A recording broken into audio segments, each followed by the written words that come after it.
In the early dawn of the world, when Poland was still cloaked in the untouched beauty of ancient forests, great rivers, and mist-covered hills, the people felt something extraordinary around them. They sensed that they were not alone. Every breeze rustling through the trees, every shadow moving across the fields, every whisper from the depths of the rivers carried with it a touch of mystery, a flicker of life. People believed that they shared their homeland with creatures of wonder and terror, beings that existed unseen, just beyond the limits of human vision. The ancestors of Poland's people lived side by side with the land, understanding its seasons, listening to its winds, and respecting its power. And in return, the land revealed its stories to them. These were not ordinary tales. They were stories filled with mythical beings, creatures that protected, haunted, and enchanted those who dared to notice. The land itself was alive, and the spirits that roamed it were woven into the very fabric of Polish life. In those times, the dense, ancient forests that stretched endlessly across the land were places of both fear and reverence. Within those shadows, there lurked powerful guardians like the Lesi, a wild and mysterious forest spirit. People said he could shift his form, becoming as tall as the tallest tree or as small as a blade of grass. His eyes held a knowledge as ancient as the forest itself, a reminder to those who wandered into his domain to respect the woods or face the wrath of its keeper.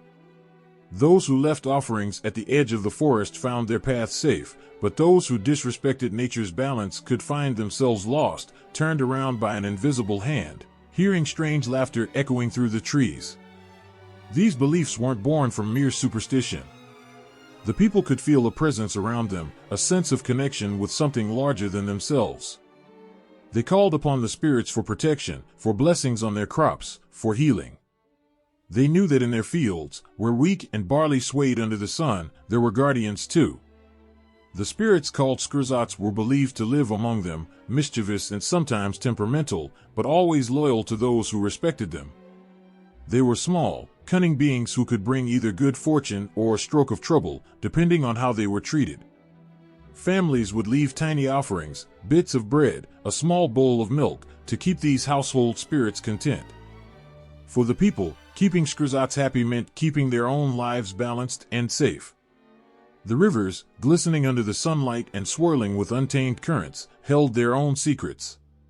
In their depths, water spirits like the Rusałka and the utopic were believed to dwell. The Rusałka, a spirit tied to the beauty and danger of the water, was a figure of tragic mystery. Often described as a beautiful woman with flowing hair, she was said to lure people close, only to pull them down into the river's depths. Her beauty masked a sorrow, a story of love lost or a life cut short. But those who spoke kindly of her, who respected the power and mystery of the water, would be granted safe passage. As the seasons turned, so did the stories. Winter brought with it the chilling presence of Zmora, a spirit who visited homes at night, creeping into people's dreams. She was known to sit upon sleepers' chests, making it hard for them to breathe, leaving them with a sense of dread when they awoke. No one truly understood her nature, but everyone knew the fear she left behind. Families would place protective charms around their beds, hoping to ward her off, and mothers would whisper prayers over their children, hoping to shield them from her icy touch. In Poland's highlands and mountains, where the air was thin and crisp, tales of the Smok Wawelski, the great dragon, would stir hearts and imaginations. This dragon wasn't merely a symbol of power, he was a reminder of both the beauty and the danger of the world. Legend spoke of him as a fierce beast who demanded offerings to spare the city from his wrath. Brave souls would attempt to confront him, risking their lives to protect their people. And when he was finally defeated, his spirit was said to linger, watching over the mountains, a silent witness to the courage of those who dared to stand up to the unknown. Poland's people did not simply fear these creatures, they lived with them, honoring them as part of their lives, carrying the knowledge of their presence from one generation to the next. In every home, every forest, every river, and every mountain, there was a sense of shared space. The mythical beings were woven into the hearts and minds of the people, like an unbreakable thread binding them to their homeland. And so, the people sang songs, told stories, and whispered prayers to these spirits and creatures, keeping their memory alive. In dark winters and bountiful summers, around fires and under starlit skies, the myths became their own, tales to teach the young and remind the old. These weren't just stories, they were lessons in respect, in awe, and the understanding that the world held more than what could be seen. Each story, each creature, held a piece of the heart of Poland, ancient, wild, and brimming with life. Long ago, in the early days of Slavic lands, the world pulsed with magic. It was a time when the earth itself seemed to breathe and ancient beliefs flowed like rivers through the lives of the people.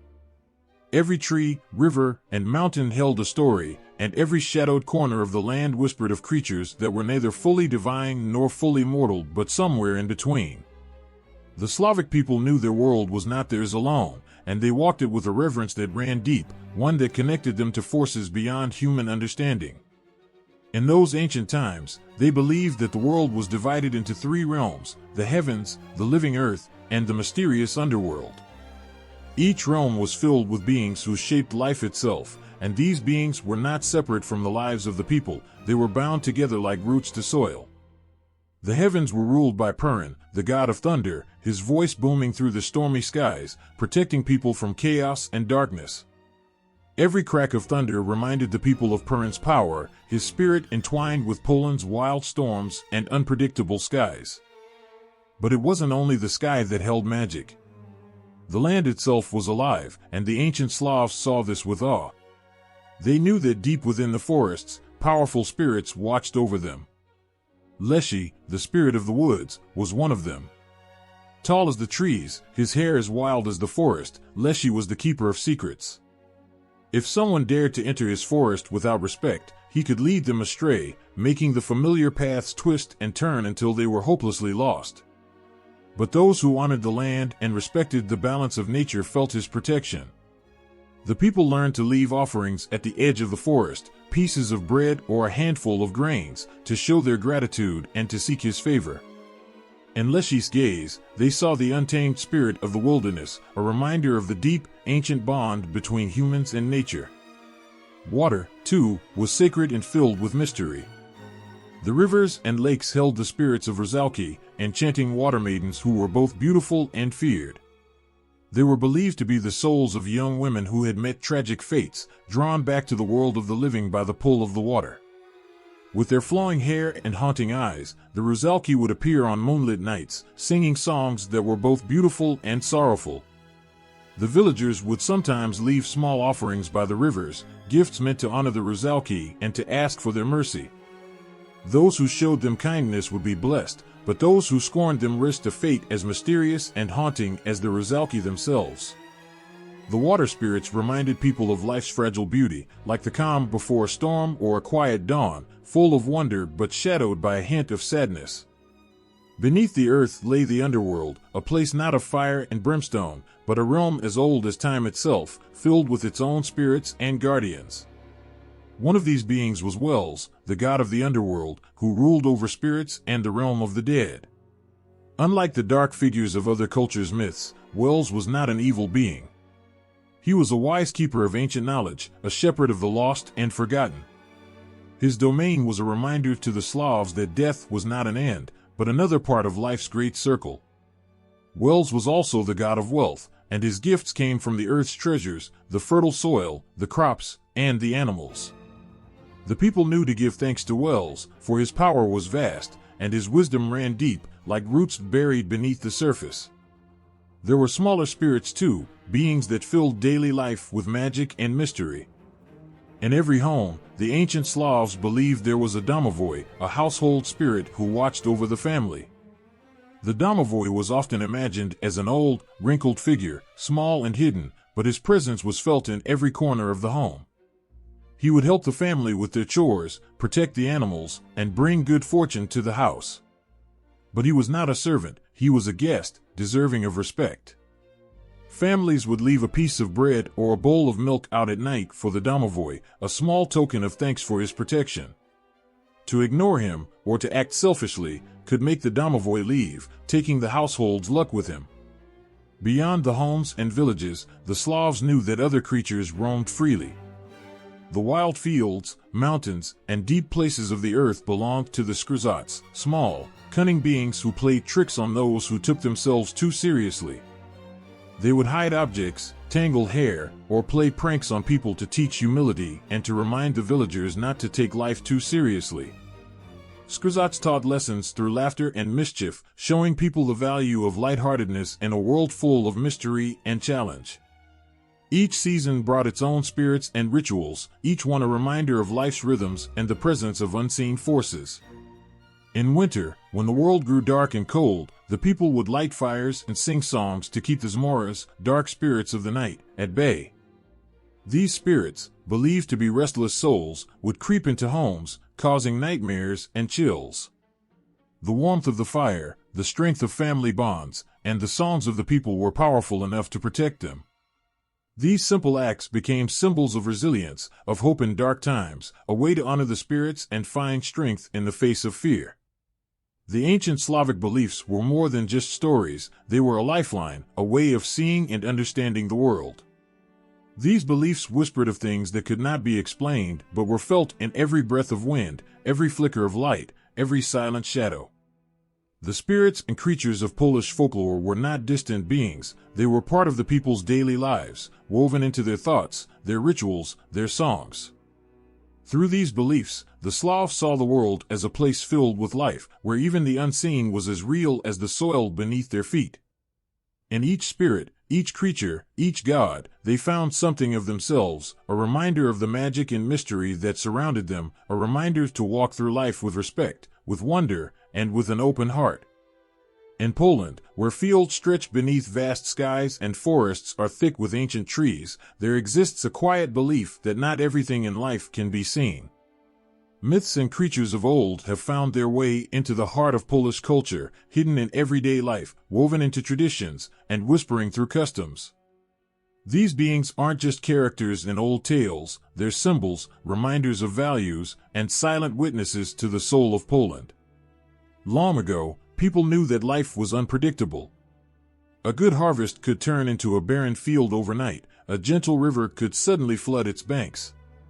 And so, they looked to mythical creatures as guides, symbols of the invisible forces that surrounded them.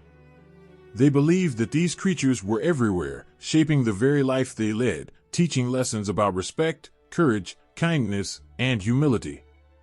For the Polish people, to know these creatures was to understand life itself, to glimpse a hidden world and feel a little less alone. One of the most important spirits was the domovoy, the household protector, who was more than just a figure of folklore. Every family knew the warmth of this spirit, a gentle presence who watched over them, almost like an invisible family member. They believed the domovoy brought harmony to their homes, ensuring peace and prosperity. Families would whisper to him, share their worries, and leave small offerings of bread or milk, hoping he would feel appreciated. When things went missing or took unexpected turns, they would smile knowingly, sensing the playful spirit of their protector at work. The domovoy reminded them to cherish their homes, to respect the smallest things, and to remember that love could grow even in the unseen corners of life. In the fields and forests, creatures like the lesy symbolized a respect for nature. The people saw him as the very spirit of the forest, a powerful guardian with a fierce loyalty to the wild. For the Polish villagers, the lesy was more than a mythical figure, he was the heart of the woods, watching over every tree and creature. Those who entered the forest without respect, cutting trees recklessly or hunting more than they needed, might feel his wrath. Farmers and woodcutters would leave offerings at the edge of the forest, seeking his blessing. To them, the lesy was a reminder that nature was not theirs to control, but to honor. His spirit was a gentle yet stern teacher, showing them the importance of balance and the need to protect the land that sustained them. In the waters, there were other creatures, the Rusałki and the Utops, spirits of rivers and lakes. While beautiful, they carried a sadness, symbols of lives cut short and of love lost. Their presence reminded the people of the fragility of life and the weight of sorrow. Polish villagers believed that respecting water was more than just a custom, it was a way of honoring those who had passed, whose souls might linger, watching from beneath the waves. The Rusałki, with their flowing hair and haunting eyes, were symbols of beauty laced with melancholy, teaching the people to appreciate life's fleeting moments, to treasure joy even when tinged with sorrow. For protection against the darker forces, people looked to Perun, the god of thunder. They saw him as the keeper of order, a fierce protector who warded off evil. During thunderstorms, when the sky roared and lightning struck, families would gather, saying quiet prayers to Perun, feeling his power in every strike of lightning. He symbolized strength and courage, a reminder that fear could be faced head-on. In those moments, they felt protected, their homes standing as symbols of resilience against the unknown. The presence of mythical creatures even touched the seasonal rhythms of life. During harvest festivals, families would honor the spirit of Smok, a dragon-like creature representing prosperity and the fruitful earth. They believed that he blessed the soil, bringing them abundance and nourishment. At the end of the harvest season, they would gather around fires, singing songs, celebrating the gifts of the earth, and giving thanks to Smok for his protection. The stories of Smok symbolized not only bounty but a reminder that the earth's gifts were precious, and they were to be cherished and respected. In winter, when the nights grew long and dark, people feared Zmora, a spirit who brought nightmares and chills. To protect themselves, they would light candles, hang protective charms, and keep their loved ones close. The Zmora was a symbol of fear, yet through her, they learned the value of light, warmth, and community. The fear of Zmora brought families together, reminding them of the importance of support and the comfort of togetherness in dark times. Even in the realm of mischief and humor, creatures like the Skrzats had their role. These small, tricky beings represented the playfulness in life, the laughter that could lighten the hardest of days. The Skrzats, with their harmless pranks and mischievous games, were beloved figures. They taught people to laugh at life's small annoyances, to find joy in imperfection, and to remember that not everything needed to be taken seriously. People would tell stories of Skrzats playing tricks, hiding tools, or tangling hair, and in these stories, they found relief, a break from the weight of everyday struggles. The myths of Poland were not just stories passed down from one generation to the next, they were lessons, symbols, and companions on life's path. These creatures held pieces of the people's hearts, of the joys and sorrows they felt, of the fears they faced, and the hopes they carried. They were reminders that the world was alive with mystery, that every shadow held a story, and that life itself was woven with magic. In the ancient forests of Poland, where trees stood like silent watchmen and shadows lay heavy on the ground, people spoke of Boruta. He was more than a story, more than a name whispered by the fire. Boruta was the forest's own spirit, its fierce protector and mysterious soul. To wander into Boruta's woods was to enter a place alive with his presence, where each leaf seemed to hold a secret, and each branch bore witness to ages past. Boruta was said to be as old as the trees themselves, rooted deep within the soil, connected to every life form that called the forest home. He took no fixed form. Some said he could appear as an ancient man with a beard like woven branches, eyes as deep as the oldest oaks. Others believed he could shift his form, becoming part of the trees, slipping through shadows, or taking the guise of a great, dark animal. Boruta's forest was his kingdom, a place where no outsider could tread without feeling his gaze. To the villagers, he was both guardian and judge, a spirit with power over life and death. In those days, people understood the weight of his presence. They knew that Boruta's protection came with a price, a respect that could not be broken. Hunters and woodcutters approached his forest with reverence, often leaving offerings of bread, honey, or grains at the forest's edge, hoping to gain his favor. They knew that the moment they stepped beyond that line, they were entering a place governed by his rules, a world that was alive, watching, listening. And if they failed to show the proper respect, Boruta would not hesitate to remind them. There were tales of those who wandered into Boruta's woods without care, cutting trees recklessly or hunting more than they needed. These people did not return the same.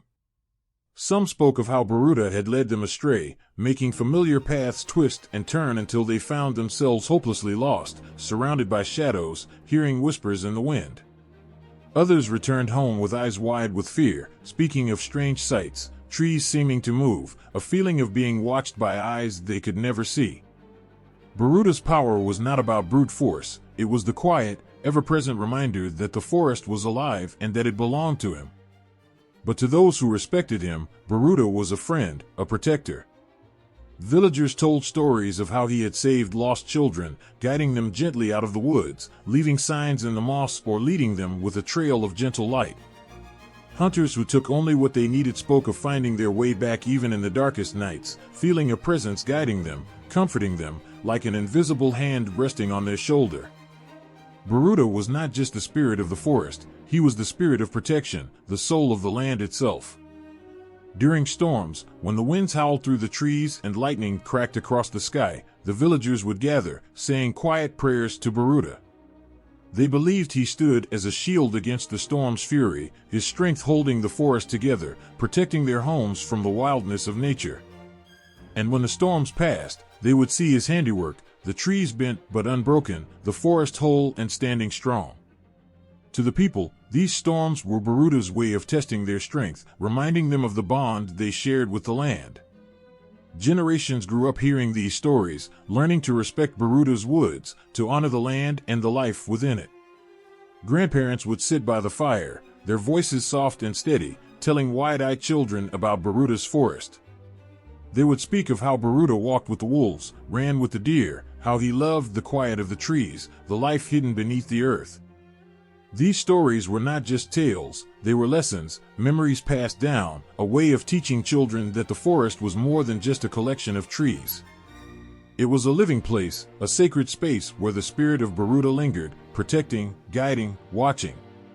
Through the ages, Baruta became more than just a guardian of the forest. He became a symbol of Poland's enduring strength, of the land's ability to withstand both time and change. People would speak of him with a sense of reverence and pride, feeling his spirit within themselves. They knew that as long as Baruta watched over the forest, as long as they kept his memory alive, the forest would never truly belong to anyone else. It would remain wild, untamed, a place of mystery and magic. Baruta's presence is still felt in Poland, a quiet echo of an ancient world. Though the times have changed, and cities now stand where forests once reigned, his story lingers, as strong as the roots of the oldest trees. People still tell of the guardian who watched over the woods, the spirit who protected their land, and, in their hearts, they know he has not gone. He lives in the stories, in the shadows of the forest, in the wind that rustles through the leaves, and in the quiet strength of the Polish people themselves. Baruta's legacy remains, a timeless reminder of a world that still holds mystery, where the spirit of the forest walks among them, unseen yet forever present. There is a presence in Poland's ancient forests, an invisible but fierce spirit known to the villagers as Lesy. They say he is the protector of wild animals, the very soul of the forest itself. To walk into his woods was to feel something shift, a sense that every tree, every shadow, was alive with his watchful gaze. Lesy is known as the wild man of the forest, a being who knows the language of every creature, who moves through the trees with a silence that only the forest could understand. Lesy was more than just a guardian, he was a guide, a protector, and sometimes, a judge. To those who showed respect for the forest, who treated animals and plants with care, he was a silent friend. But to those who entered his domain with greedy hands, who hunted recklessly, he was a fierce enemy. People would tell stories of how hunters who took more than they needed would find themselves lost, no matter how well they knew the woods. They would wander in circles, every path looking the same, their familiar routes suddenly twisting into unfamiliar ones. It was Lesy, leading them astray, reminding them that his forest was not a place to take without giving. They say he could take many forms. Sometimes, Lesy appeared as a giant towering over the trees, his body made of branches, his hair like moss hanging down to the forest floor. Other times, he looked like an old man with piercing eyes, his face lined with the wisdom of the ages, his presence both kind and commanding. Some even claimed to have seen him as a wolf, moving silently through the shadows, his eyes glowing with a light that was not of this world. Lesy was the forest's soul, its keeper, a spirit who knew every creature and every leaf, who could blend into the shadows or stand as a towering guardian. The animals of the forest were Lesy's family, his children. The wolves, the deer, the birds, they all moved under his protection.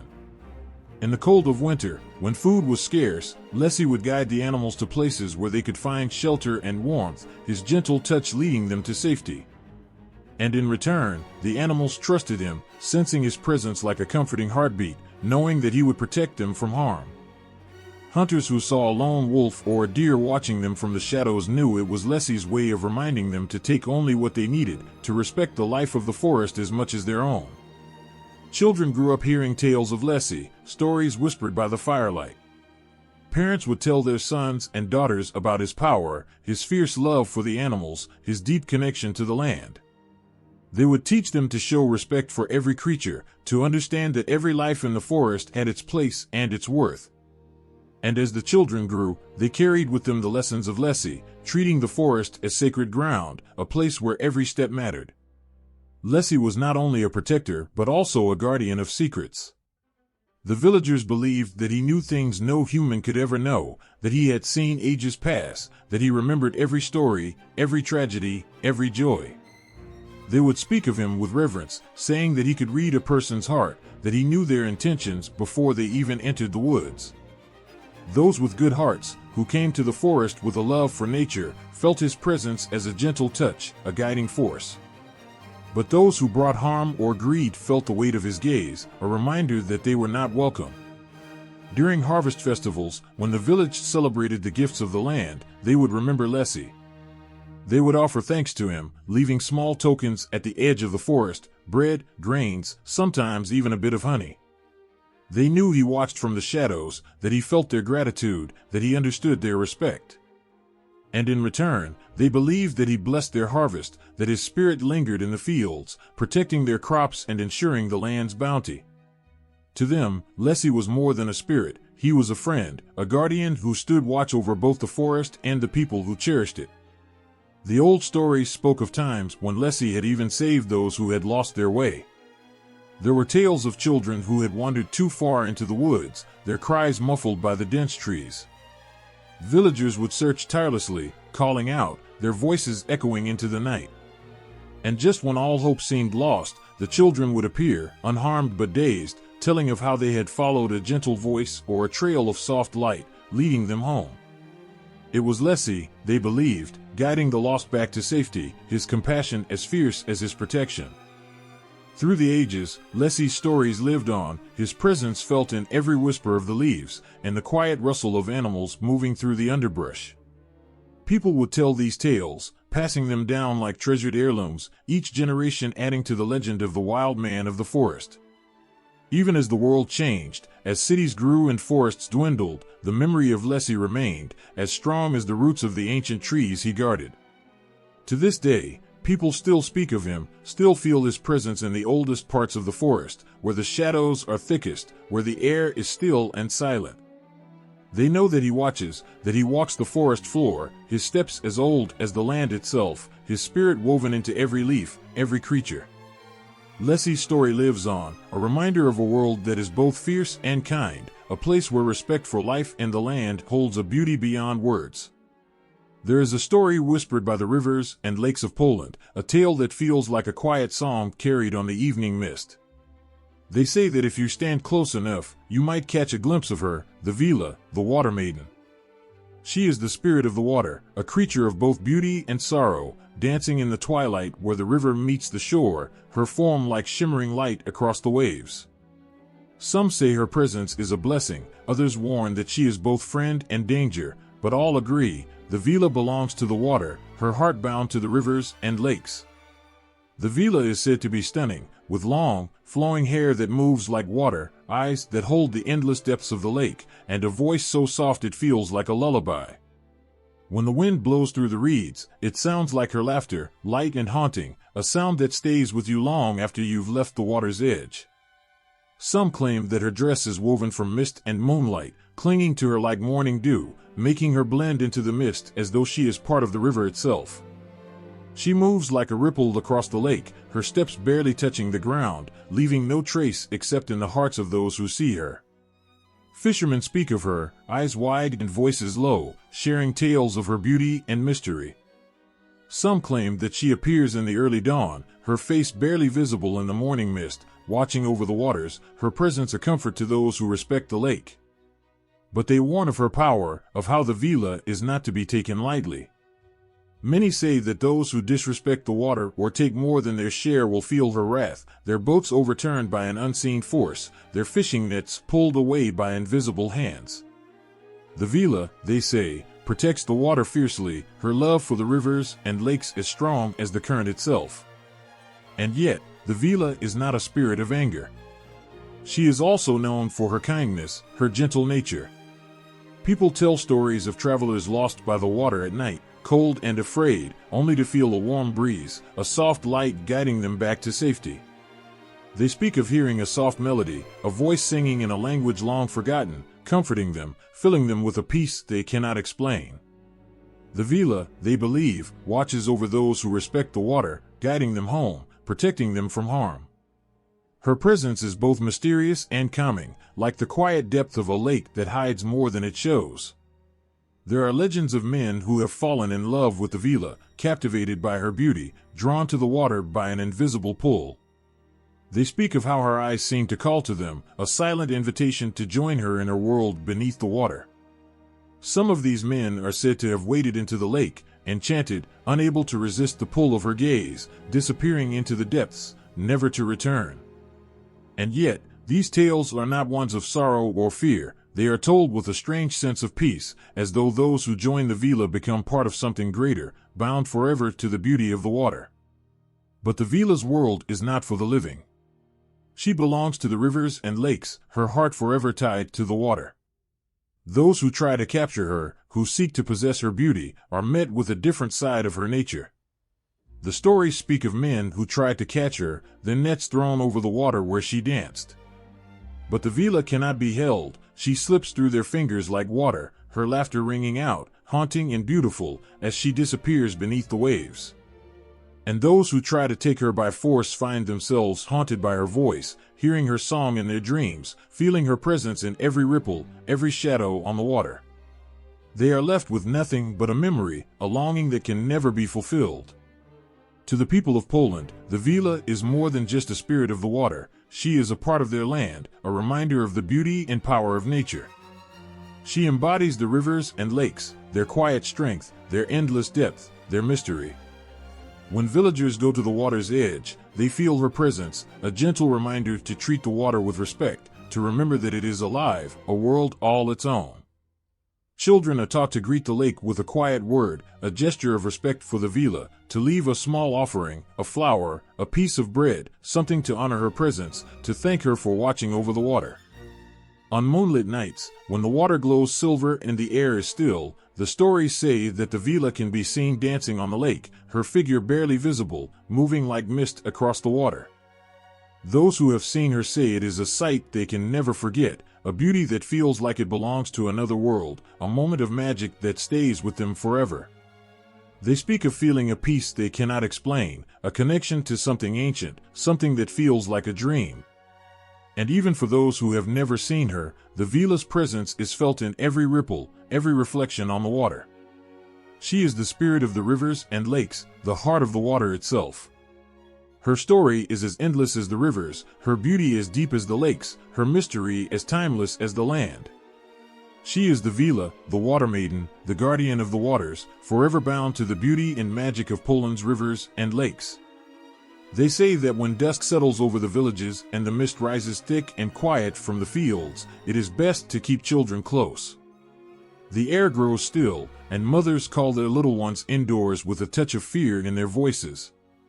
For in the fading light, Zuzona might appear, a figure from shadow, a spirit that moves like the fog itself. Known as the child snatcher, she is a being who lingers near the edge of the forests and fields, where curious children might wander too far. Her story is whispered by firelight, a tale that chills the heart, yet it is spoken with the hope that it will keep little ones safe. Zuzona is not like other spirits. She is not there to protect or to watch over the land. She has no gentle side, no mercy for the innocent. It is said that her heart is cold as the winter frost, her gaze sharp and unforgiving. Her appearance is haunting, pale as bone, with hollow eyes that seemed to hold endless sadness, her hair tangled like vines, as if she were part of the forest itself.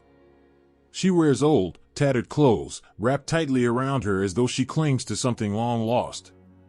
Some say her face is that of a woman who once loved and lost, twisted now into something unrecognizable, a ghostly reminder of sorrow turned dark. The villagers tell of how she moves silently through the fields, her footsteps light as mist. She lingers near the shadows, watching, waiting, her empty gaze scanning the world as though looking for something that was taken from her. It is said that Zuazona lures children with her soft, sorrowful song, a melody that floats on the night air, a sound so gentle it's almost a whisper. Those who hear it describe it as beautiful but haunting, a sound that fills their hearts with a strange longing. The song pulls at them, calls to them, like a lullaby sung by someone who no longer remembers the words. The children who wander toward her do so as if in a trance, their little feet carrying them closer and closer to the forest, unaware of the danger that awaits. Mothers tell their children never to follow strange voices, to stay close to home as the sun sets. But the lure of Zuazona's song is strong, stronger than the warnings, stronger than the fear, pulling them into her grasp before they can realize the danger.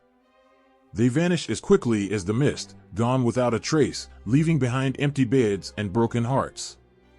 People say that she takes them deep into the forest, to a place where light cannot reach, where the trees grow thick and twisted, their branches like skeletal hands blocking out the sky.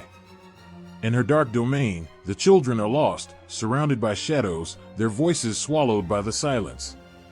Some believe that Zuazona cares for them in her own way, that her sorrow has turned her into a mother to the lost, keeping the children close to fill the emptiness inside her. But others believe her heart is as empty as her gaze, that she holds them in a cold embrace, their laughter fading like echoes in a place where time stands still. Parents keep their doors locked tight at night, keeping their little ones close, whispering prayers under their breath. Some leave small gifts at the edge of the forest, a piece of bread, a handful of berries, as if to appease Zuazona, to keep her away from their children. They know she has no need for food, but the offering is a gesture, a plea for mercy from a spirit who seems to have none. It is a small comfort, a fragile hope, something to hold on to when the night feels too long and the shadows too close. Older villagers say that Zuazona was once a mother herself, that her sorrow is the reason she lures children away, that she is seeking to replace what was taken from her. Some speak of a terrible loss, a child she could not save, a grief that consumed her until there was nothing left but shadow. They say that she wanders the forest in search of her own child, that she cannot rest, that she is trapped in an endless search. Her sorrow has twisted into something dark and vengeful, a pain that has no end, a love that has turned to hunger. She takes the children because she believes they will fill the emptiness, but they never can. Those who have seen her speak of her empty eyes, her gaze as cold as the winter's night. They say that she watches them without seeing, her expression blank, as though she is lost in a world of her own. The villagers avoid her path, they stay away from the forest at dusk, but her presence lingers, a constant reminder of the danger that hides in the quiet places. And even though few believe they will ever meet her, the fear remains, passed down from mother to child, a warning woven into the fabric of village life. Some nights, when the fog rolls in thick and silent, the villagers swear they can hear her song drifting through the trees, a melody filled with sorrow, a sound that chills the blood.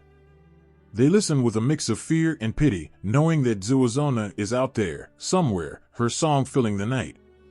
Her presence is a shadow over the village, a spirit whose pain reaches out to touch the living, drawing them toward her as though they, too, might fill the emptiness within her. She is a creature of sorrow, of darkness, a reminder of love turned cold, of a grief that can never be healed. Her story lives on in the village, in the hearts of those who hear her tale, in the whispers of mothers who hold their children close, in the quiet prayers offered at dusk. Zuazona is the child snatcher, a spirit bound to the sorrow of her own loss, wandering the forests and fields, forever searching, forever longing. Her presence lingers in the mist, in the silence, in the soft, haunting notes of her song. When the moonlight touches the surface of a quiet lake, casting silvery ripples across the water, there is a story that comes alive in the depths. They call her Rusałka, the water nymph, a spirit of haunting beauty and endless sorrow. She is more than just a figure of mystery, she is the embodiment of a tragic tale that has lingered in whispers and songs, a shadow in the hearts of those who believe. The Rusałka is both beauty and danger, her very existence a warning, a reminder that love and loss are as deep as the waters she calls home. They say the Rusałka was once a young woman, someone whose life was stolen away in a moment of betrayal or heartbreak. Her story varies with every telling, yet in each version, her life ends too soon, leaving her spirit to linger by the water, bound by a love that turned to sorrow. Some say she was abandoned by a lover, left to drown in her grief. Others believe she was betrayed, her heart broken so completely that it sank her into the depths. Whatever the tale, her spirit rose again, transformed by the lake's embrace, and she became one with the water, a creature of tragic beauty, forever tied to the place of her sorrow. The Rusałka appears on quiet nights, when the lake is still and the world has fallen silent. Her beauty is breathtaking, almost too perfect, with hair that flows like dark water, eyes as deep as the lake itself, and a gaze that seems to hold an eternity of sadness. She is often seen sitting on a rock near the shore, brushing her long, wet hair with a comb of silver, her gaze fixed on something unseen, her mind lost in memories that no living soul can comprehend. Those who glimpse her speak of feeling a chill, a shiver that runs down their spine, a sense that they are in the presence of something both lovely and terrifying. She lures people with her beauty, her voice soft and melodic, like the sigh of water against the shore. The Rusałka sings, her voice carrying across the water, filling the night with a sound that is both alluring and sorrowful. Her song is said to be the voice of her grief, a melody woven from the threads of her heartbreak, and those who hear it feel an aching sadness, a longing they cannot explain. The villagers warn against listening too closely, for her song has a power all its own, drawing the listener closer, pulling them toward the water's edge. It is said that those who meet the gaze of the Rusałka are never quite the same. Her eyes, filled with longing and sorrow, seem to reach into the heart, pulling forth memories of love lost, of dreams that slipped away. Some say her gaze feels like drowning, as though her sorrow becomes a weight pulling you under, filling your lungs, stealing your breath. Those who are drawn to her often find themselves moving toward the water, as if in a trance, unable to resist the pull of her sadness. They walk into the lake, feeling the cool embrace of the water, drawn to her like a moth to a flame, lost in her gaze, in the depth of her sorrow. And yet, the Rusałka is not a spirit of cruelty. Her lure is not born from malice, but from her own despair, her need for connection, her search for something to fill the emptiness left by her unending grief. She takes nothing from those who come to her, rather, they are taken by her sadness, by the beauty of her sorrow, by the weight of a love that can never be fulfilled. She is bound to the lake, unable to leave, unable to move on, a prisoner of her own heartache. The people of the village know her story, and they leave offerings by the shore, small tokens of remembrance, flowers, pieces of bread, as if in hope of easing her sorrow. They speak softly of her, with a mixture of fear and sympathy, for the Rusałka is a reminder of how love can turn into something beyond life, how sorrow can bind a spirit as surely as any chain. They respect her, they fear her, but above all, they pity her, for they know that her beauty is but a mask, a veil over a sadness that can never fade.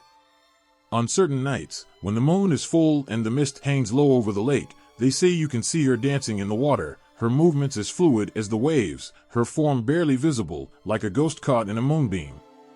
She sways to a melody only she can hear, her movements graceful and haunting, her sorrow woven into every step. She dances not for joy, but for remembrance, a ritual that seems to hold her together, a way to keep her sorrow at bay. To see her dance is to feel a sadness so profound that it feels as though the lake itself is weeping, the waves carrying her grief to the shore. The Rusałka's story is one of endless waiting, a love that could not die, a sorrow that could not fade. She is more than just a spirit, she is a part of the water, her sadness flowing through the lake like a current, her beauty as fragile and fleeting as the reflection of the moon on the surface. She is a reminder that some losses are too deep, too powerful to ever be forgotten, that some spirits remain bound to the place of their sorrow, caught in an endless cycle of love and grief. And so, when the villagers pass by the lake at night, they walk quietly, casting only a quick glance toward the water, whispering a prayer for the Rusałka, hoping that, one day, she will find peace. For though she is a creature of beauty, her beauty is laced with sorrow, her presence a haunting reminder of the cost of love, of the price of heartbreak, of the way a single moment can echo through eternity, leaving a mark that even time cannot erase. She is the Rusałka, the water nymph, a being of tragic beauty, forever bound to the lake, forever singing her song of sorrow to the night. When darkness settles thick over the villages, and even the bravest hesitate to stray outside, the people of Poland know why. The stories have warned them, whispers from past generations filling their hearts with dread. They know about Struzyga, a creature of shadows and hunger, a figure so feared that her name alone can send chills through the bones of anyone who dares to speak it aloud. With a thirst for blood and a gaze that can pierce the very soul, Struzyga is more than just a myth. She is the embodiment of horror, an ancient nightmare that prowls in the silence of the night. Struzyga is not just another spirit or ghost, she is something far darker, twisted by curses and marked by a hunger that goes beyond the grave. Some say she was once human, a woman who died before her time, left restless and vengeful by a life cut short. Others believe she is born from a curse itself, marked from birth with two hearts, two souls, or perhaps two sets of teeth, signs that foretell the darkness waiting inside her. When one soul dies, the other lingers, rising from the grave to seek the life stolen from her, driven by an insatiable thirst. Those who encounter Struzyga say her appearance is both terrifying and strangely familiar. Her face may resemble a person you might pass by in the daylight, someone with pale skin, hollowed eyes, and a haunting beauty that feels cold and unnatural. Her gaze is sharp, filled with an ancient sorrow and rage that no human words can describe. Some say her teeth are as sharp as knives, glinting in the moonlight, and her nails long and claw-like, as though shaped by the very hunger that consumes her. To look into her eyes is to feel the grip of death itself, to sense that you are standing on the edge of a nightmare from which there is no escape. Struzyga hunts silently, her movements like shadows slipping through the night, too swift for the eye to follow. She doesn't stalk her victims in haste, she waits, observing, letting her hunger grow as she watches the living from the darkness. And when she strikes, it is with a ferocity that leaves no doubt of her power. Her attacks are merciless, as if every drop of blood she drinks fuels the endless void within her. Some say she preys on those who wander too far from the safety of the hearth, those who ignore the warnings to stay inside as night falls. Her victims are found pale, drained of life, their faces twisted in an expression of terror that lingers long after the last breath has left their bodies. The villagers, wise in their ways of dealing with the supernatural, have their methods to guard against her. They say that a Struzyga cannot be killed by ordinary means. After all, she has already crossed into death and returned. To prevent her return from the grave, some place coins in the mouth of the deceased, hoping to keep her spirit bound to the other side. Others bury the body face down, a desperate attempt to trap her, to keep her from rising again. But even these precautions are only that, a hope, a prayer. There is no guarantee they will work against a creature as relentless as Struzyga. When rumors of a Struzyga reach the village, fear spreads like wildfire. Families gather close, lighting candles and keeping their doors bolted shut. Mothers clutch their children, fathers sharpen stakes, and the old women whisper protective charms under their breath. Everyone knows that should Struzyga come calling, there is little they can do but hide and hope. The night becomes a prison, every creak and shadow a reminder of her lurking presence, her endless thirst waiting to be sated. Yet, Struzyga's hunger is not simply a desire for blood, it is driven by a sorrow so deep, so consuming, that it has transformed into rage. Some believe that her curse binds her to a life of eternal suffering, a misery that seeks release in the pain of others. Her thirst for blood, then, is not just about survival, it's a twisted form of revenge, an echo of the wrongs done to her in life. She preys on the living as if to take back the life that was stolen from her, her rage directed not only at her victims but at life itself, at the cruelty of a world that allowed her suffering to fester and grow. When people speak of Struzyga, their voices drop to whispers, their words carrying a weight that speaks of fear and respect. She is more than a monster, she is a reminder of the power of grief, the destructive force of a soul unable to rest. The villagers know that her presence is not to be taken lightly. They leave small offerings at the crossroads, bits of bread or handfuls of salt, as if to appease her spirit, to keep her from their doorsteps. Even those who do not fully believe find themselves taking precautions, for the power of Struzyga's legend is enough to haunt even the most skeptical. To cross paths with Struzyga is to feel the chill of death itself, to confront a being who exists only to devour, to fill the emptiness that has no end. She is the shadow in the corner of the eye, the sense of being watched, the feeling of dread that lingers long after she is gone. Her presence seeps into the night, her hunger felt in the very air, a suffocating weight that presses down on the village, leaving the people feeling trapped, like prey awaiting the predator's next move. In the stillness of the night, with the stars hidden behind thick clouds and the village hushed in fearful silence, Struzyga roams, her hunger undiminished, her sorrow turned to fury. And the people wait, hearts pounding, breaths shallow, knowing that she is out there, that she has tasted life and death and returned to haunt the living, forever bound by her curse, forever driven by a thirst that cannot be quenched. As night falls, a stillness blankets the world, a calm that lures many into a false sense of safety. But beneath this tranquil surface lies a haunting presence that has terrified people for generations. The night is alive with whispers, shadows lurking just beyond the edge of sight. It is during these dark hours that Zmora, the night hag, comes creeping in. She slips silently into the dreams of the unsuspecting, her figure cloaked in the darkness, her intentions far from innocent. Those who have faced her know that sleep can turn into a nightmare, and every flicker of light in the dark can bring a chill that seeps deep into the bones. Zmora is a creature of dread, said to haunt the sleeping, her presence bringing with it an overwhelming sense of fear. Many have reported waking in the dead of night, paralyzed, unable to move, yet fully aware of the shadow looming over them. She is often described as a ghastly figure with pale skin and hollow eyes, a visage that evokes terror. Some say she appears as an old woman, her hair long and wild, a symbol of all the nightmares she has gathered over centuries. Others have seen her as a formless shadow, a silhouette that presses down on the chest, stealing breath and hope alike.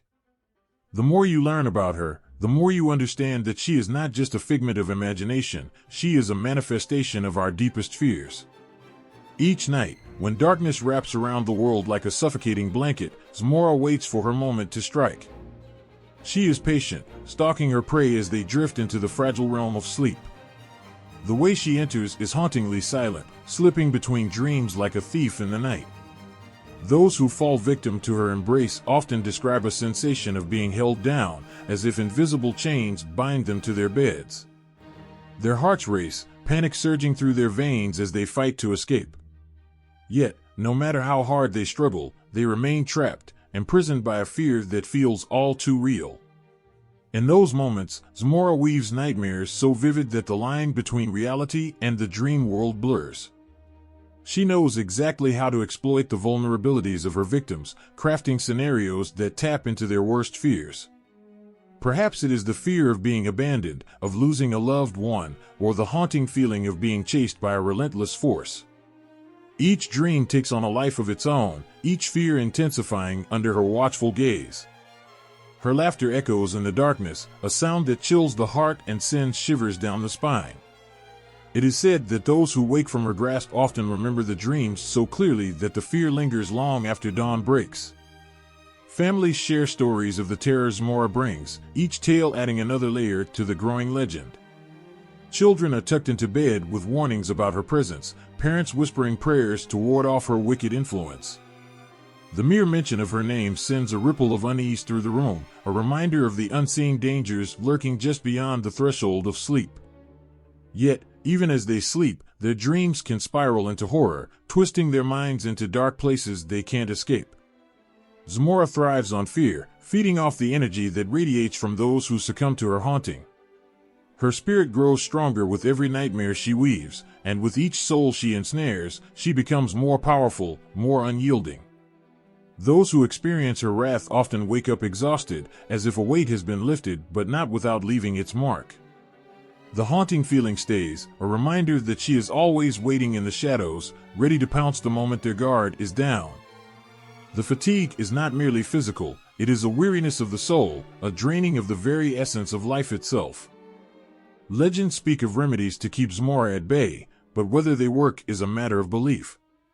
Some say that sleeping with a piece of iron or a sharp object nearby can ward her off. Others believe that leaving a bowl of salt or a slice of bread beside the bed can appease her, a small offering to keep the nightmares at bay. Yet, for all the rituals and remedies, there are those who find themselves powerless against her. They carry their fear like a shadow, knowing that sleep can become a battleground at any moment, a place where nightmares reign supreme. In quiet corners of Poland, tales of Zmora spread from generation to generation, the fear rooted deep in the hearts of those who hear them. She is more than just a legend, she is a reflection of the darkness that resides within us all. The worries that keep us awake at night, the anxiety that gnaws at our spirits, and the fears that we dare not confront find their embodiment in Zmora. The night hag teaches us that sometimes, the greatest monsters are not those that lurk outside our doors, but the ones that dwell within our minds. Every time darkness falls, there are whispers of Zmora, cautionary tales that echo through the night. She serves as a reminder of our vulnerability, our susceptibility to fear, and the nightmares that can come alive when we are at our most defenseless. For some, the fear of Zmora can become a debilitating force, an unending cycle of dread that taints even the brightest days. The weight of her presence looms heavy, creating a world where nightmares feel closer than reality, where sleep becomes a gamble, and peace is a fleeting memory. So, as the night descends and silence falls, remember the tale of Zmora.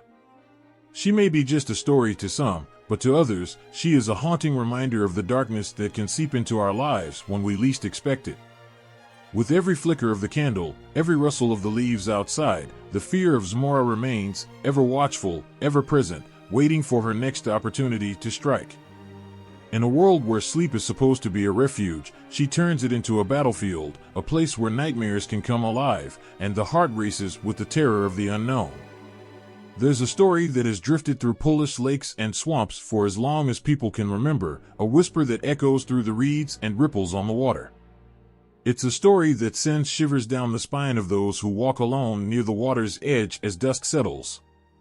They say if you linger too close, you might catch a glimpse of him, the utopic, a spirit with a cold, watery gaze, one that holds the sadness of a life that slipped away too soon and the bitterness of a restless soul that's been trapped in the depths for centuries. The utopic is a being with an aura of profound sorrow, yet a quiet rage simmers beneath. Born from tragic accidents or wrongdoings, he is not merely a ghost but a soul transformed by water's unforgiving grasp. It's said he was once human, someone who met their fate in the icy depths, either by accident, betrayal, or desperation. Now, bound to the water that claimed him, the utopic roams these lakes and swamps, lingering at the edges, neither fully alive nor truly dead. He's a reminder of the lives lost to the pull of the current, and he stands as both warning and omen to those who come near. As the mist rolls over the lake, those who've come too close to his waters speak of a cold that seeps right into the bones, a feeling as if they're being watched, and they swear they can hear faint, sorrowful cries mingling with the wind. His presence is subtle, a creeping feeling that begins as unease and grows into a terror so deep it seems to wrap around you. Travelers tell tales of footsteps in the damp earth when no one should be there, of shadows that ripple beneath the water, and a chill that feels like an icy hand running down their spine. The utopic often appears in the dusk, when the day has just given way to night. People who have seen him describe a figure with dripping clothes, seaweed tangled in his hair, and skin so pale it seems to glow in the moonlight. His face holds a haunting sorrow, yet his gaze is piercing, filled with anger and loneliness that can only come from years of isolation. His eyes, they say, are the most unsettling, eyes that are hollow, yet seem to see straight through you, as if he's searching for something he lost long ago, something he'll never truly find. People know to stay away from the water at night, for fear of his grasp. Some say he reaches out with long, slender fingers, fingers that have pulled many an unsuspecting victim into the depths. They feel the cold touch first, then the grip that tightens like iron, unyielding, impossible to escape. Those who have been fortunate enough to break free talk of the strange, almost hypnotic pull they felt, as if the lake itself was calling them. And in a way, It was, for the utopic is bound to these waters, and he desires nothing more than to bring others into his world, to ease the aching loneliness that consumes him. There are stories of young souls lost to the lake, whispers that they never truly left but joined him, becoming shadows that linger, phantoms that haunt the waters. They, too, are bound, drawn to his sorrow, his anger, becoming part of the dark tale that surrounds him. Some believe the utopic is not just one spirit but a gathering of many, a collection of souls unable to leave, united in their grief, wandering the swamps and lakes in search of release they may never find. The villagers know to offer respect, even fear, when they speak of him. For in this spirit lies a sadness that is contagious, a sorrow that seeps into those who encounter him. They say if you look into his eyes too long, you will feel the weight of the water pulling at you, feel the yearning to let go and sink beneath the waves. He knows the bitterness of betrayal, the ache of abandonment, and he uses it to call out to those who feel alone, tempting them to join him in the cold depths where he resides. Some leave offerings near the water's edge, tokens of goodwill to keep the utopic at bay. Flowers, bread, even small tokens of silver, anything to show respect, to remember the souls who wander and to keep his vengeful gaze away from their homes. They do not enter his waters at night, for they know he prowls just beneath the surface, waiting, watching, ever searching for companionship in the darkness of his watery prison. And though the utopic's tale is one of sorrow, it also serves as a warning. For those who live near the lake, his story is a reminder of the dangers hidden beneath the water's calm surface, the lives taken and the restless spirits left behind. To look at his story is to feel a mixture of fear and pity, a blend of terror and heartbreak for a soul that can never find peace. In every ripple, in every shadow that flickers on the water, there is a piece of the utopic sorrow, lingering, waiting, a memory of a life lost and a spirit forever bound to the depths. Late at night, in the warm quiet of a small Polish cottage, there is a sound. It might be the creak of a floorboard, the soft slide of a bowl nudged from its place, or a whisper of laughter that flickers through the air. Most would pass it off as a draft, the settling of wood, or the wind outside. But the locals know better. These faint disturbances are the calling cards of the skrzat, the mischievous, yet oddly endearing, house demon. This little spirit, as much a part of Polish folklore as the crackling fire, brings life and playfulness to the home, though his tricks can leave you guessing where his kindness ends and his mischief begins. The skrzat is a being as old as the stories themselves, a creature that slips through the cracks between realms, yet one who finds his way into homes with uncanny ease.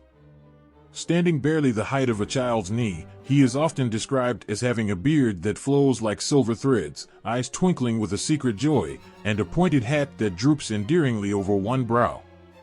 But it's not his appearance that first alerts you to his presence, it's his pranks.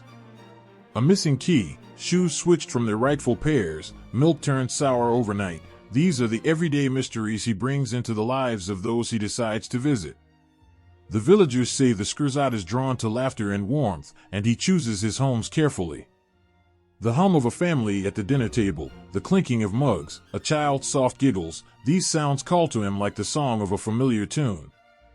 And once he settles in, he leaves a little mark on everything. Some even say that having a skrzat around, as frustrating as it might be, is a kind of blessing, for he only stays in homes where warmth and kindness flow. But beware, for he is just as quick to turn a household upside down if he feels disrespected or slighted. Those who live with a skrzat soon learn that he has his own set of rules, and following them can mean the difference between peace and a household at war with itself. One must never leave him without a morsel of bread or a splash of milk, a simple offering of respect for his invisible hand. A failure to do so might result in mornings where all the spoons are missing, or worse, finding your belongings scattered around, as if some unseen hand had plucked them up and left them wherever it pleased. In his mind, he's only making a point, reminding his hosts that he too deserves a bit of attention. There's an old story about a farmer and his wife who once unknowingly offended their skrzat by neglecting to leave him any of the bread they had just baked. The next morning, every last egg they had collected was cracked, their broom had gone missing, and there was a distinct sound of muffled laughter coming from the dark corner of the pantry. Realizing their mistake, they set out a fresh slice of bread and a small bowl of milk by the hearth. By the next day, everything had been restored, the cracked eggs replaced by a fresh dozen, and even the broom was found, though it was perched on the rafters, out of reach. But not all his tricks are so bothersome. Some nights, when all is quiet, he slips from his hiding spot to warm himself by the fire, a barely noticeable shadow that flickers just beyond sight. If the family is generous and respectful, he repays them in ways that are almost magical. Tools that went missing turn up polished and sharpened, butter that was about to spoil somehow lasts a week longer, and animals on the farm seem more content. A small child left under his quiet protection can drift off to sleep without a single bad dream. For the Skrzat has a soft spot for the innocent and young, often watching over children with a kind of playful protectiveness, making sure no harm comes their way as they dream. Yet there are days when his playful nature tips into the troublesome, his tricks testing the patience of even the gentlest soul. Those with the Skrzat learn to laugh at his antics, even as they sigh and shake their heads. A favorite prank is switching salt for sugar, leading to disastrous breakfasts, or hiding an item right in front of a person's nose, just to watch them search high and low, only to find it exactly where it should have been all along. He especially enjoys hiding sewing needles, and it's said that the more you curse or grumble, the more delight he takes, his silent laughter making your task all the harder. For all his pranks, the Skrzat's presence is a reminder of something precious, the importance of gratitude, respect, and, above all, a sense of humor. Those who learn to live with him come to see him not just as a nuisance, but as a spirited guest who brings a touch of magic to their daily lives.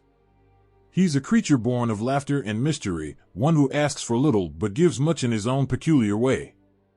And though his antics can drive even the calmest person to the edge, many would agree that life feels just a little emptier once he slips away to find a new home to haunt. So, the people leave a piece of bread or a small gift, a token to remind the Skrzat that he is welcome, that his tricks are taken in stride, that his presence is a small price to pay for the warmth and charm he brings to the home. For as long as the hearth glows and the family's laughter fills the rooms, they know he'll be there, a mischievous shadow slipping between the walls, a little spirit with a playful grin, bringing both chaos and joy to the heart of the household.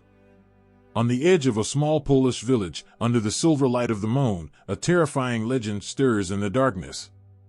Among the shadows that whisper through the trees and fields, there lies a creature both feared and despised, a being who stirs a chill in the bones with just the mention of its name, the Wapirs.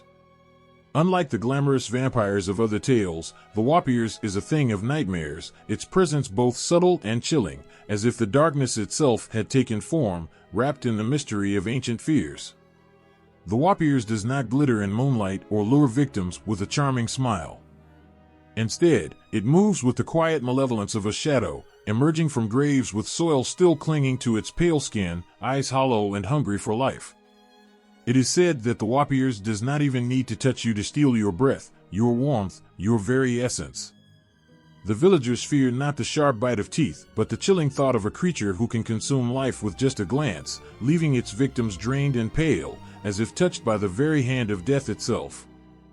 There are whispers that the Wapirs was not always a monster, but rather someone who met a tragic end.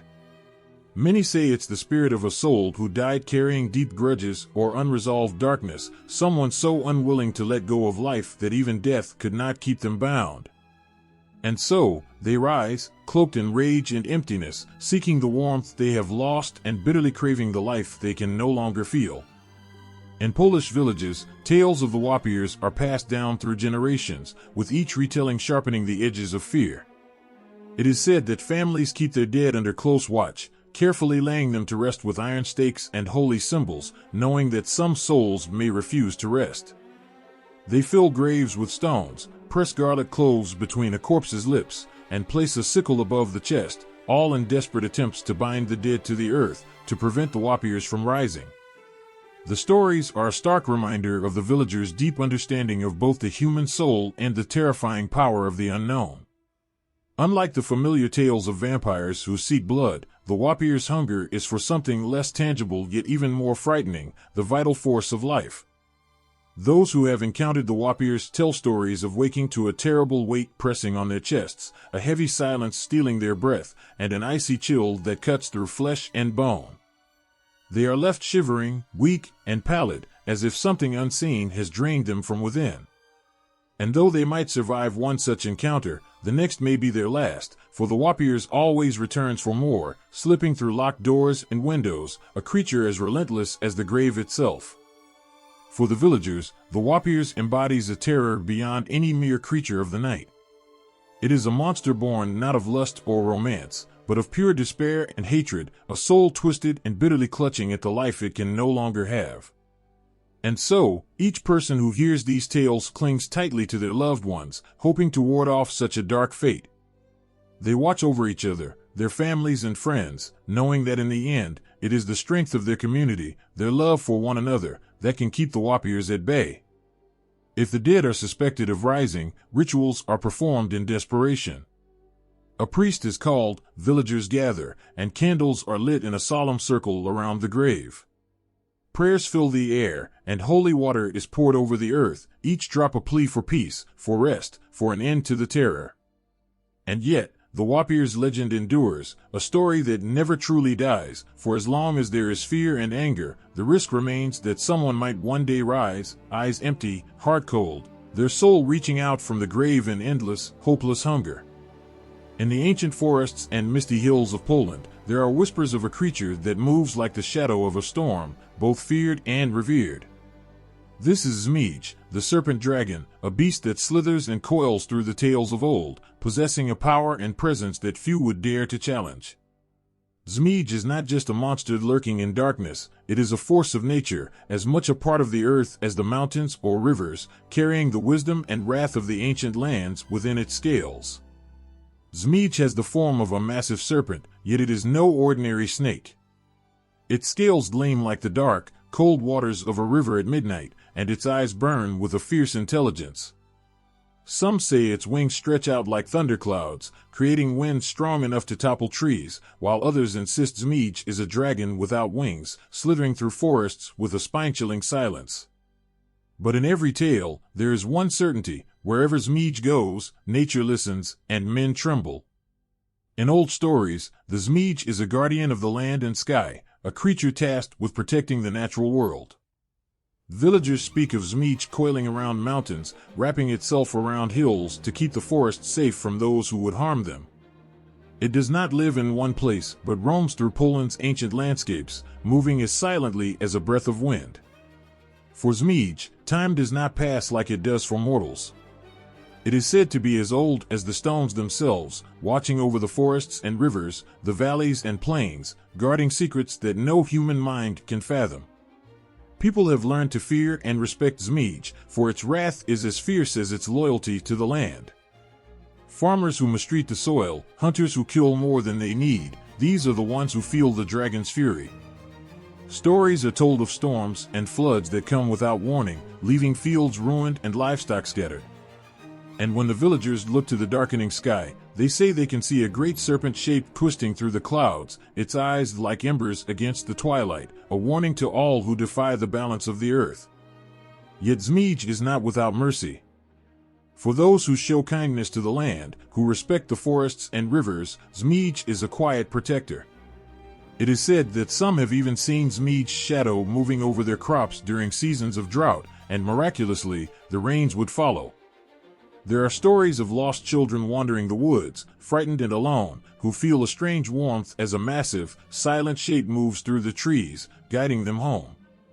In these moments, Smok is not a monster, but a guardian, watching over the people and the land with a steady, ancient gaze. Smok's power does not come from malice or greed. It is driven by a fierce loyalty to the land it inhabits, to the life that springs from soil and stream.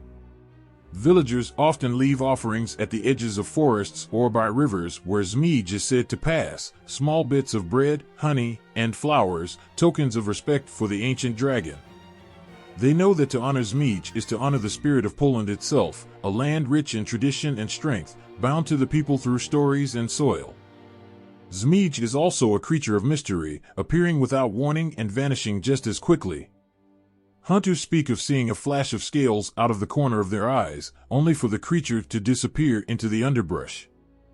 Fishermen claimed to see ripples in the river as if something massive has just passed by beneath the surface, silent and unseen. Smok leaves behind no footprints, no trace of its passing except the uneasy stillness of the forest in its wake, as though the trees themselves are holding their breath. Even among the legends, Smok stands apart as a creature of contradictions. It is fierce yet gentle, silent yet commanding, feared yet revered. To those who have never felt its presence, Smok may seem like just another tale, a story to tell around the fire. But for those who have seen the serpent dragon in the shadows of the forest or felt its gaze from the depths of the river, Smok is as real as the wind or the rain, as much a part of Poland as the land itself.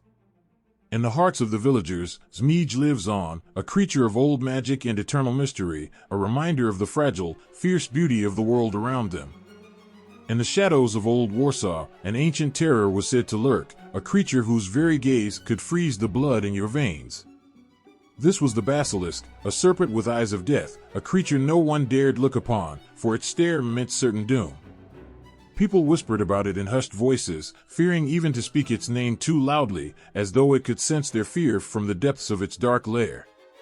The basilisk was no ordinary serpent.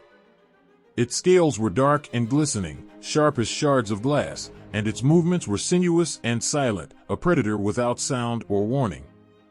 But it wasn't just its physical form that brought dread, it was the deadly power hidden within its gaze. They said one glance from the basilisk could turn any living being to stone. Its eyes burned with an unnatural fire, fierce and unyielding, and its stare was a death sentence to all who crossed its path. The legend began centuries ago, when Warsaw was a city of cobblestone streets and narrow alleyways. The story spread like wildfire after a series of strange disappearances around the old town cellars and abandoned buildings. People began to notice statues that looked too lifelike, caught in moments of terror, eyes wide with fear, as if they had been petrified in a final scream. They were twisted in odd poses, frozen as though they had been stopped mid-movement. The sight of these stone figures haunted the dreams of Warsaw's residents, who would swear, even years later, that the statues bore the expressions of lost loved ones. They said the basilisk had made its home in the cellar of an old, abandoned house, hiding in the darkness beneath the city, away from the sun's purifying light. Only a few brave souls ever dared to venture close to its lair, and most never returned. Those who did survive claimed to hear hissing echoes from deep within the cellars, the sound sending shivers down their spines, a reminder of what lay in wait just below their feet.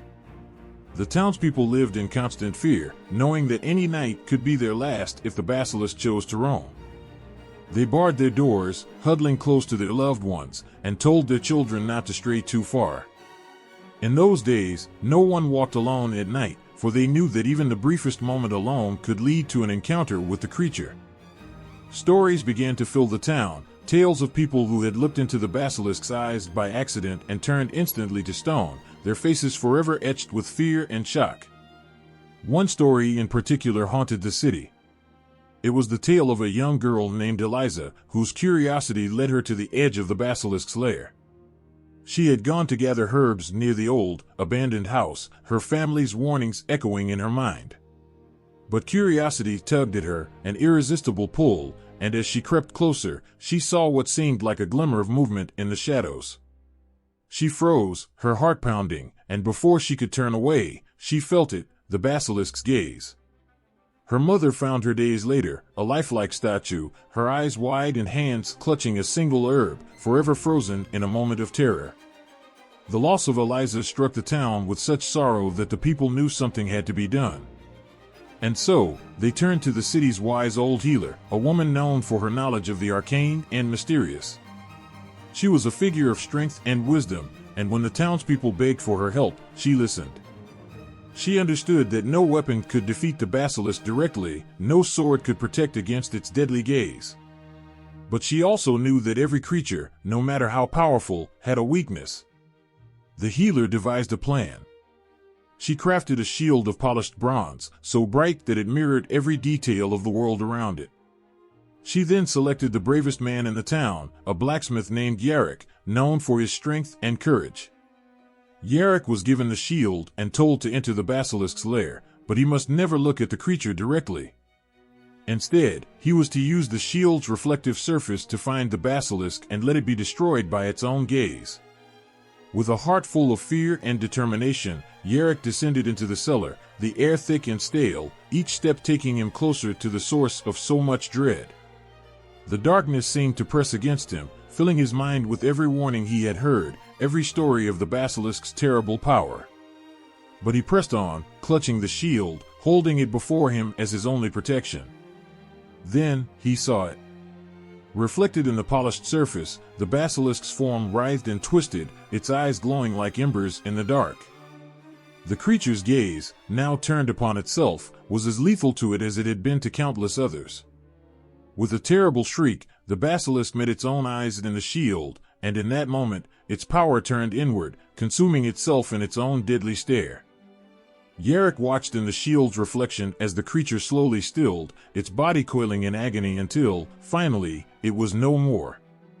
The town breathed a sigh of relief when Yarrick returned, his face ashen but alive. The basilisk was gone, and with it, the fear that had haunted Warsaw for so long. People emerged from their homes, grateful to be free from the creature's grip, yet sorrowful for all who had been lost.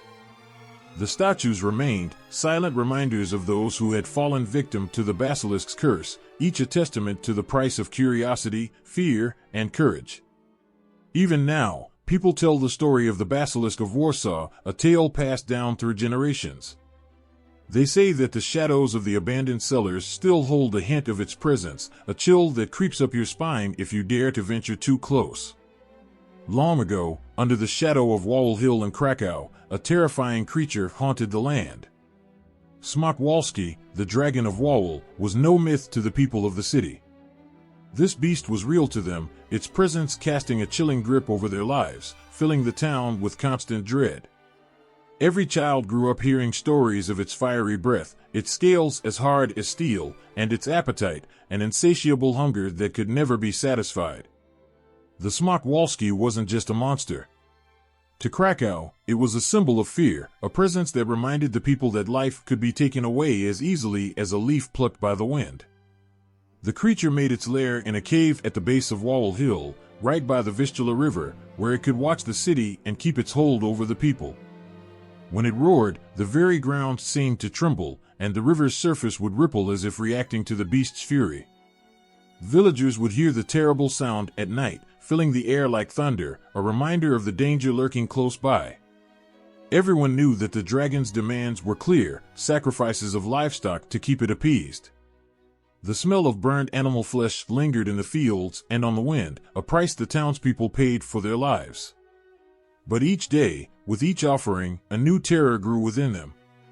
What if one day, the dragon's appetite turned to human lives? It was King Krakus, the ruler of Krakow, who bore the weight of this fear most heavily.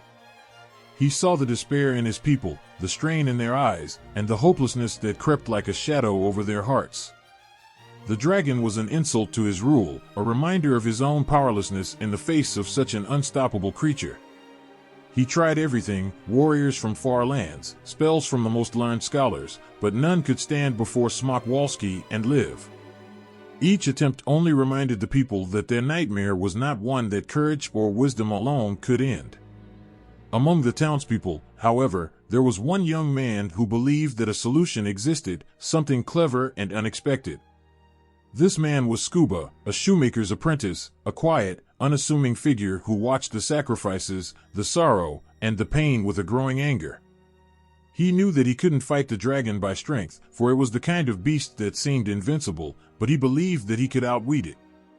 He had heard that dragons were clever, that they knew men's fear and used it against them, but Scuba had a plan that even a dragon's cunning couldn't foresee.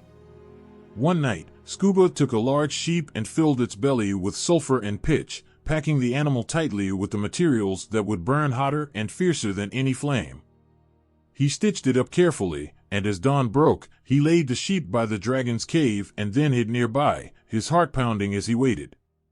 When Smok Wawelski emerged, the creature sniffed the air with satisfaction.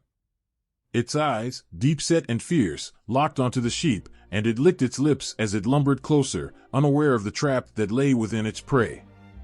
With a swift, powerful motion, it devoured the sheep whole, swallowing Scuba's creation in a single gulp. For a moment, there was silence, as if the world held its breath. Then, the dragon's eyes widened, and it reared back, its throat and stomach aflame from the burning mixture. Flames erupted from its mouth, and it roared in agony, thrashing about wildly, the terrible fire raging within its belly. In those final moments, the people of Krakow gathered and watched as their greatest fear came undone.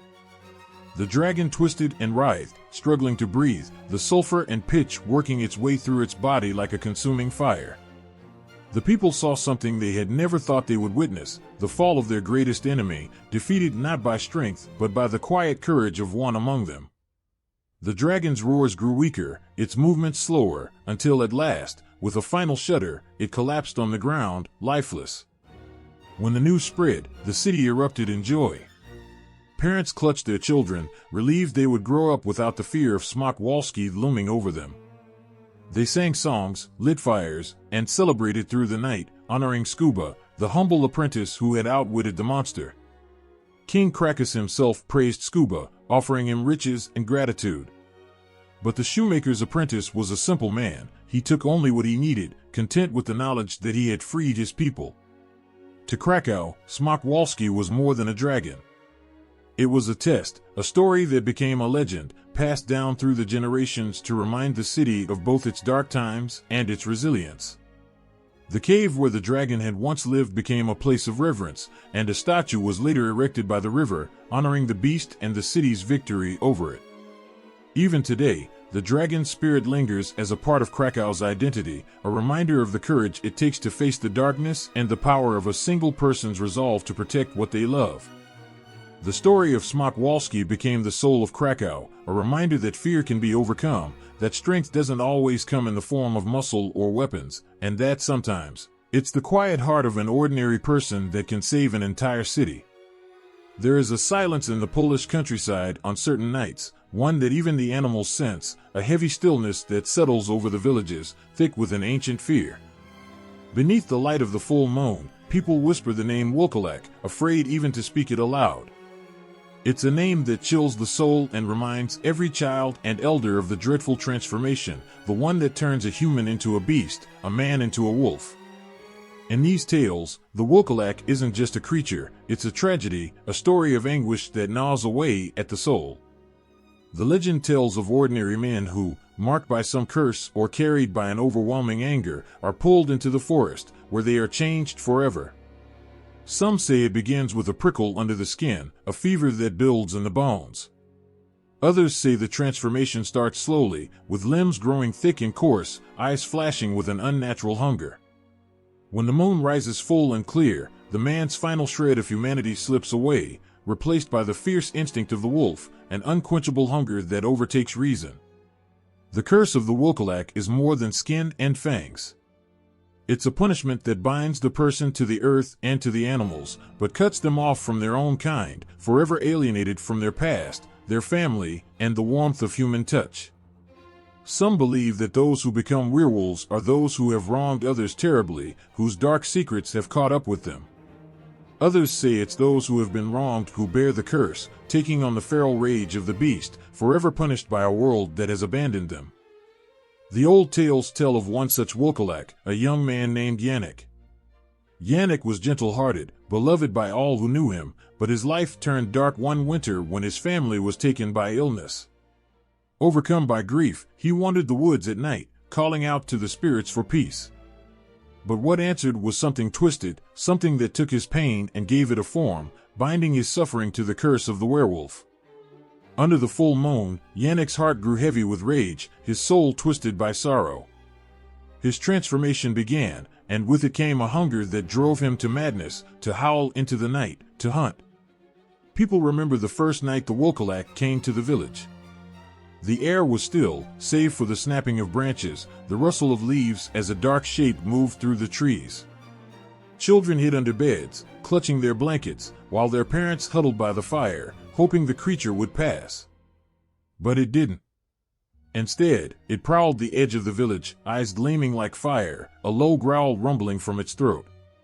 Those who dared look out saw a creature neither man nor wolf, a beast whose form was twisted and unnatural, whose eyes held a terrible, heartbreaking sadness. The villagers knew this was no ordinary wolf. Its shape was wrong, as though it had been forced into a skin too small for its rage. Some claimed they recognized Yannick's face, buried beneath the fur, his eyes pleading as he prowled the village that had once been his home. But no one dared to approach. To call out to him would be to invite his wrath, to risk the terrible hunger that drove him each night. And so, every full moon, the village waited, prayed, and listened to the howls that seemed to shake the very trees. It said that the only way to free a Wolkalak from his curse is an act of pure love, something that could bring back the memory of warmth and kindness buried beneath the rage. But who could face such a creature? Who would dare to confront the beast when even the bravest hunters feared his strength? Over time, the people lost hope, coming to believe that Yannick was lost forever. The Wolkalak became a story to frighten children, a warning of what happens when grief is left to fester and pain takes root too deep. But one night, a girl from a neighboring village came. She was a young healer, known for her courage and kindness, and she had heard the story of Yannick, the man-turned-beast. Her heart ached for him, and so she ventured into the forest under the light of the full moon. She carried no weapons, only a lantern and a small charm of wildflowers. The villagers tried to stop her, their voices hushed with fear, but she only smiled and stepped into the shadows, following the sound of the Wolkalak's mournful howls.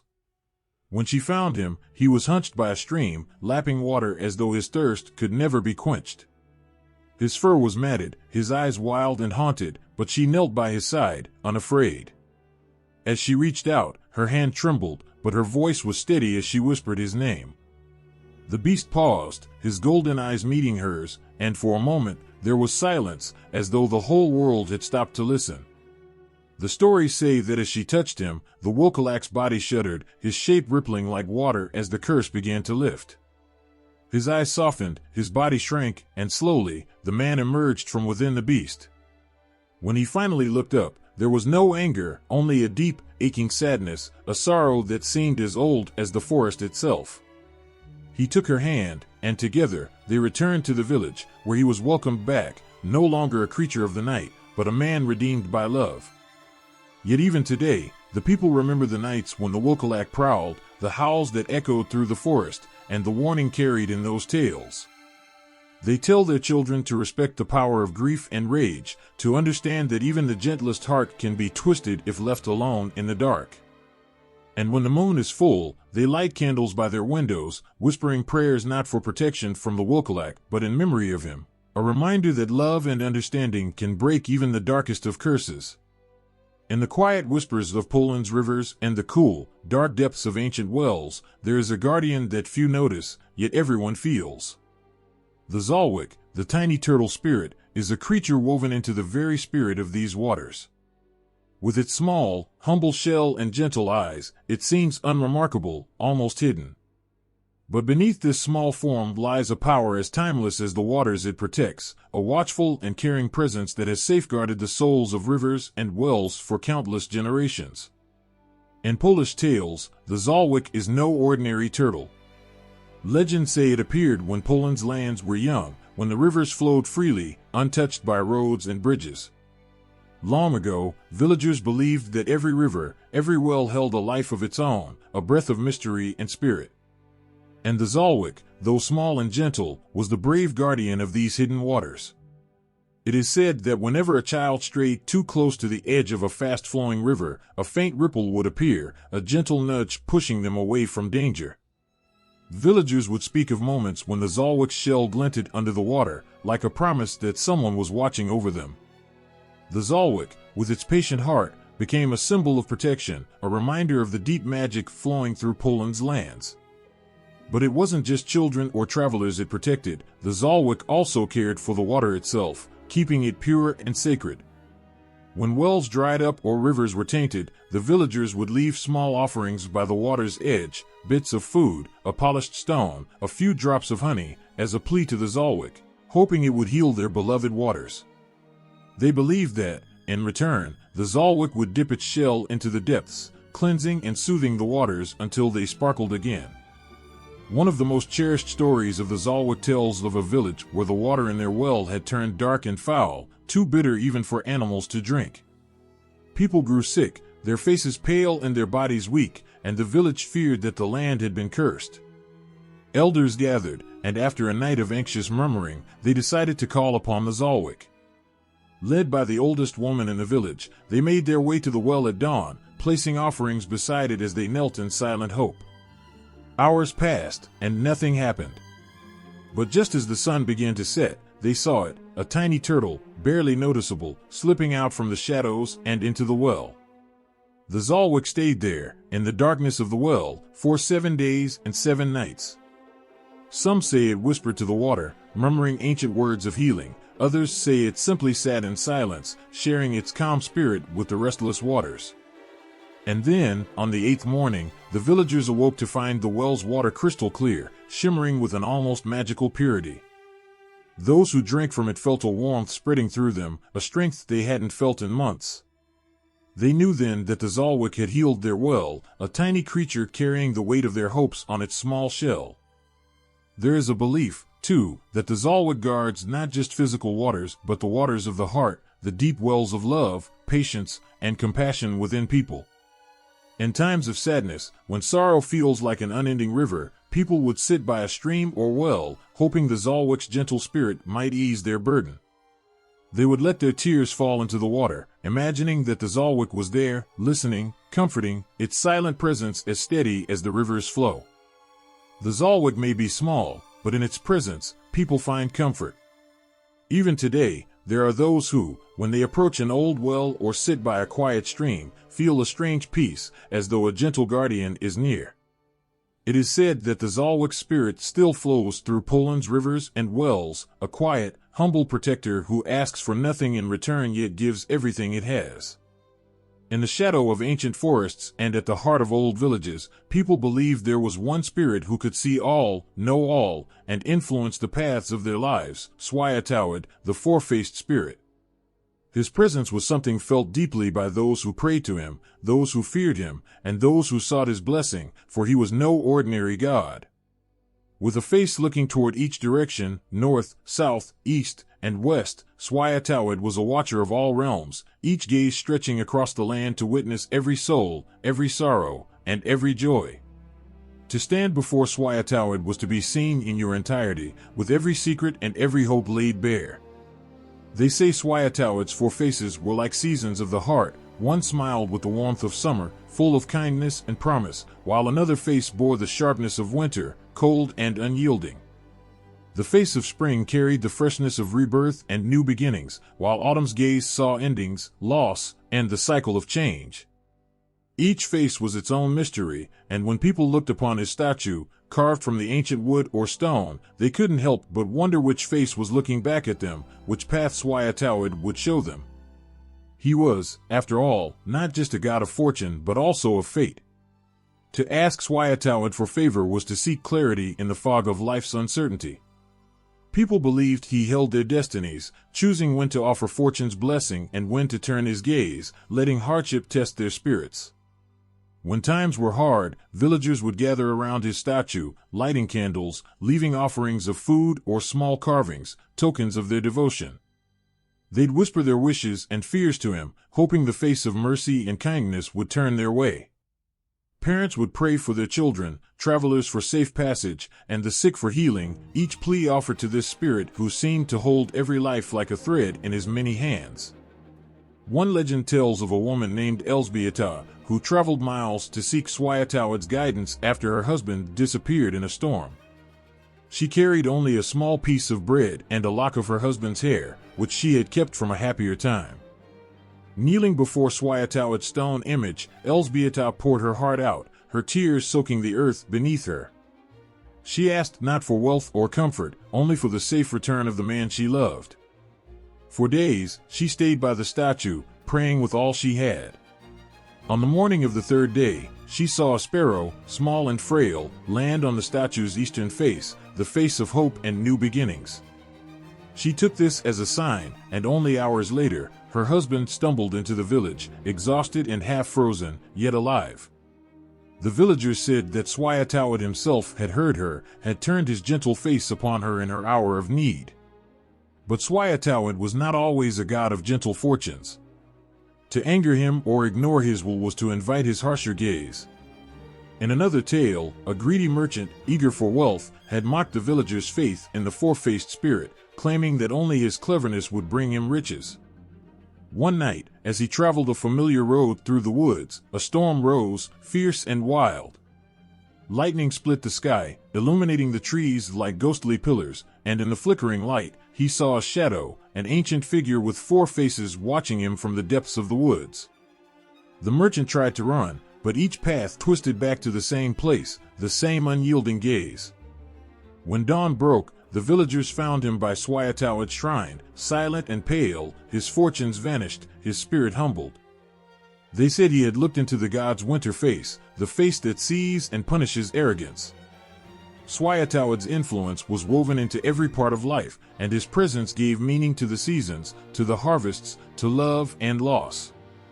His faces reminded the people that fortune was never fixed. It turned like the seasons, offering gifts, but also taking them away. Each time they prayed, they felt a mixture of awe and trepidation, for he was a god who could be generous yet stern.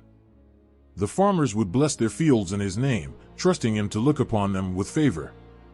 Lovers would leave small tokens at his feet, hoping the face of spring would bless their bond with joy and laughter.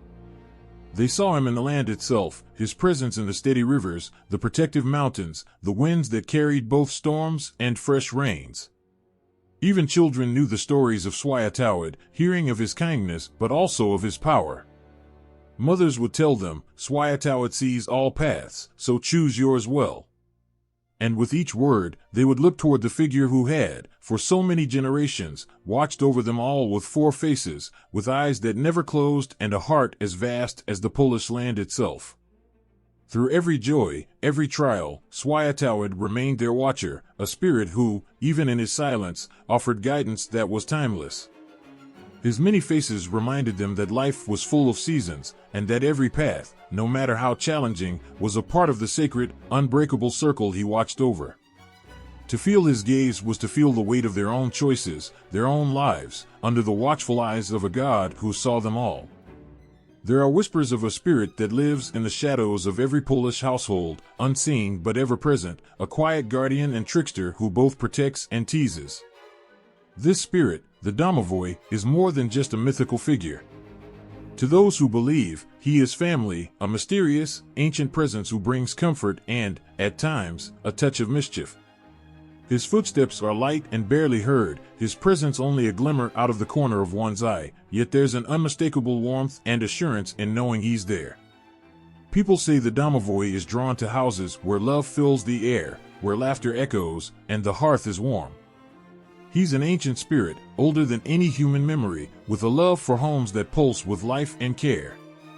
Though he's never seen, his influence is unmistakable. The bread rises just right, the fires catch quickly, and the animals stay healthy. The residents feel a comfort in their hearts, an invisible embrace from a spirit they've never met. Families would leave out bits of bread or milk for him, tokens of thanks, hoping to keep him content, for a happy domovoy is a blessing, while an unhappy one could cause unease. The domovoy is known to take on different forms. Some say he resembles a small, wrinkled old man with twinkling eyes and a beard as thick as winter wool, while others claim he looks like the head of the household, his appearance blending with those he protects. But to those who don't see him, he might appear as a gentle rustle in the corner of the kitchen or a light patter by the bed, a presence felt in the heart more than seen by the eye. There is a tale of a family, the Petrovskis, who felt the warmth of their domovoy every day. Each morning, they'd find the floor swept clean, the firewood stacked neatly by the stove, and even the cows grazing peacefully, free of the wolves that lurked beyond the woods. They knew their domovoy watched over them, for their home thrived even in harsh winters, while other families struggled. The mother would whisper her thanks each night, leaving him fresh milk and a slice of warm bread by the door, a small but heartfelt gesture of gratitude for his silent care. But domovoy have tempers, too. While they are protectors, they can grow restless or annoyed, especially if they feel disrespected or neglected. The old ones say never to insult the domovoi, to keep the house in good order, and to always speak kindly under one's own roof. The spirit's good nature can turn swiftly, and he might show his displeasure by hiding things, keys, needles, spoons, or the shoe that always seems to disappear right before an important journey. And sometimes, if greatly offended, a domovoi might even bring misfortune. One tale tells of a young boy named Casper who was, by nature, unruly and careless. He'd leave his toys scattered about, speak ill of the domovoi, and sometimes even knock on the walls, trying to catch a reaction from the spirit. His parents warned him gently, reminding him of the domovoi's presence, but Casper would just laugh, dismissing it as old folklore. One evening, when he left his toys strewn across the room, his favorite wooden horse vanished overnight. Frustrated, he searched high and low, but the toy was nowhere to be found. Days passed, and strange things began to happen. His clothes were hidden in unusual places, food spoiled quickly, and doors creaked open in the dead of night. His parents quietly placed fresh bread and a whisper of apology by the fireplace, urging their son to show respect. It was only after Casper sincerely apologized, whispering a heartfelt promise to be better, that the odd happening stopped, and his beloved horse reappeared by the bed. For all his quirks, though, the domovoi has a heart as old as time, filled with a love for the families he guards. When illness struck, he was known to sit quietly by the bedside, an invisible companion in the dark hours of the night. The sick often felt a gentle warmth, a reassurance as if someone was softly holding their hand. When travelers would leave on dangerous journeys, mothers would call upon the domovoi, asking him to watch over their loved ones until they returned. And it is said that, in the darkest of nights, when misfortune looms, a domovoi will fiercely protect his family, even against spirits of ill will or wandering shadows. A particularly moving story is told of an elderly widow named Helena, who lived alone after her children had moved away. Her days were long and quiet, yet she felt her domovoi's presence in every small blessing. On cold nights, her blankets would seem warmer, as if some unseen hand had tucked her in. Her bread, left out to rise, would always turn out perfect, and her cats, her only companions, would sit by the hearth, content and well-fed. One winter, as snow piled high and her health grew frail, she could hardly keep the fire burning. One evening, just as the cold was creeping through the walls, she heard a faint rustling, and there by the fireplace, wood was neatly stacked. She wept quietly, feeling the domovoi's care, the spirit's steadfast loyalty to the very end. When Helena passed, her home lay silent, abandoned and forgotten. The domovoi was never seen again, but the villagers said his spirit went with her, following her into the unknown as a friend, a guardian. To this day, people remember the tale, leaving offerings at the hearth, grateful for the domovoi's warmth, his protection, and his mischievous love that fills every corner of a home. And in their hearts, they know that as long as they treat him with respect, he will remain there, watching over them in the quiet hours, an unseen family member, bound not by blood but by loyalty, care, and an age-old promise to guard them well. In the dark, damp corridors of Polish mines, where the air was thick with the scent of earth and the clinking of picks echoed off the stone walls, there lived a spirit known as the kobold. Whispers of his cunning nature flowed through the mining community like the water that ran beneath their feet. He was a small, mischievous figure, often seen only as a fleeting shadow or a rustle of coal dust. The miners spoke of him in hushed tones, both afraid and enchanted by his presence. The kobold had a reputation for being clever and tricky, and many believed he had the power to bring fortune or disaster. Some said he wore a tiny mining hat, and his eyes sparkled with mischief as he watched the miners toil away. If treated with respect, he could lead a miner to rich veins of silver or gold. But if he was disrespected or ignored, misfortune could strike in an instant. Picks would break, tunnels would collapse, and the luck of the mine would turn sour. Miners would tell stories of how the kobold would come alive in the depths of the night, just when the world above was sleeping. He loved to play tricks on those who ventured too deep, hiding tools and making them trip over rocks that seemed to appear out of nowhere. It was said that if a miner caught a glimpse of him, they would be blessed with good fortune for the rest of their days. But those who dismissed his presence or treated him lightly would find themselves plagued by accidents and mischief that left them bitter and resentful. In one small village, nestled at the foot of a great mountain, the kobold was both a guardian and a tormentor. Every night, the miners would gather at the local tavern, sharing tales of their day and the tricks played by the kobold. Old Yannick, a grizzled miner with hands like stone, often recounted the time he lost his prized pickaxe. He had worked tirelessly to craft it, and when he returned to the mine the next day, it was nowhere to be found. Frustrated, he searched every nook and cranny, until finally, he heard a soft giggle echoing through the tunnel. Following the sound, he found the kobold sitting atop a pile of rocks, swinging Yannick's pickaxe like a toy. "Ah, my friend. Did you think I'd let such a fine tool go to waste?" the kobold teased, his eyes sparkling. Yannick couldn't help but laugh, even as he felt his irritation melt away. From that day on, he would leave small offerings of bread and cheese at the entrance of the mine, hoping to appease the spirit and earn his favor. The kobold, it seemed, had a soft spot for kindness, and in return, Yannick's luck changed. He began to find rich veins of silver that others overlooked, earning him the respect and admiration of his fellow miners. But not all stories were filled with laughter. One bitter winter, when the winds howled like a pack of wolves, a group of inexperienced miners decided to ignore the tales of the kobold. They laughed at the stories, scoffing at the idea of a little spirit holding any power over them. As they ventured deeper into the mine, their bravado faded, replaced by an eerie silence. They mocked the shadows that danced on the walls, calling out to the kobold, daring him to show himself. But instead of a playful spirit, they stirred something far more dangerous. Suddenly, the ground beneath them trembled.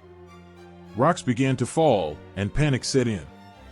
The miners ran, but the tunnel seemed to twist and turn, closing in around them. In that moment of sheer terror, they understood the truth. They had disrespected the very spirit that watched over them. As they stumbled through the darkness, they could hear the echoing laughter of the kobold, not mocking but warning. When they finally burst out into the fresh air, shaken and breathless, they swore they would never speak ill of him again. One elderly miner named Tomasz had a different relationship with the kobold. He understood the balance of respect and mischief. For years, he would share his lunch with the spirit, leaving out a small portion of his meal, and in return, he found safety and fortune in his work.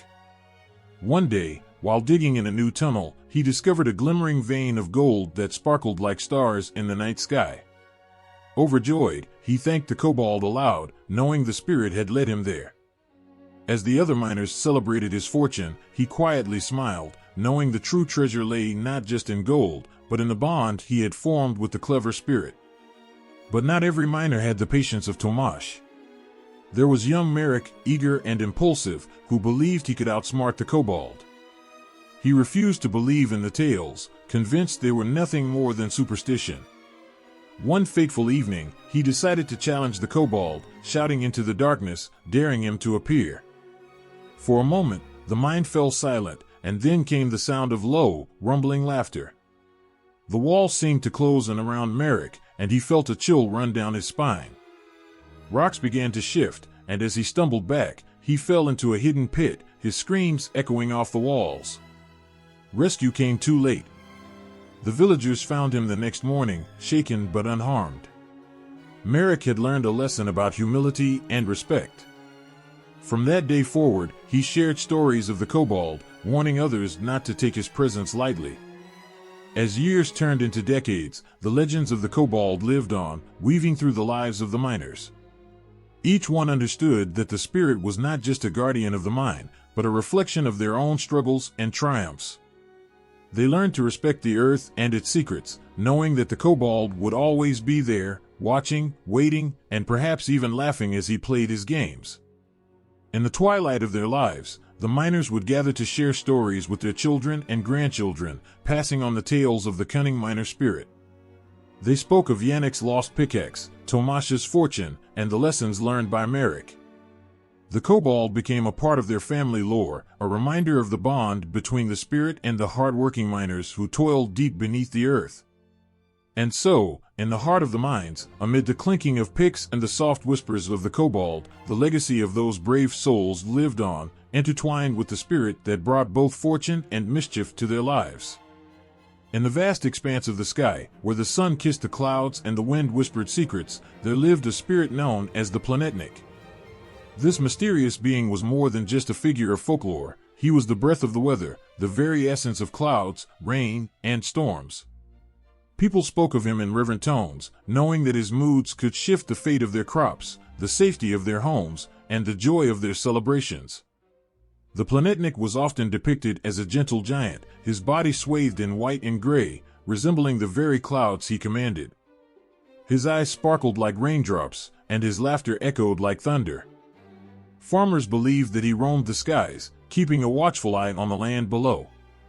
If he smiled, the fields flourished under warm sunlight, and the earth rejoiced in vibrant colors.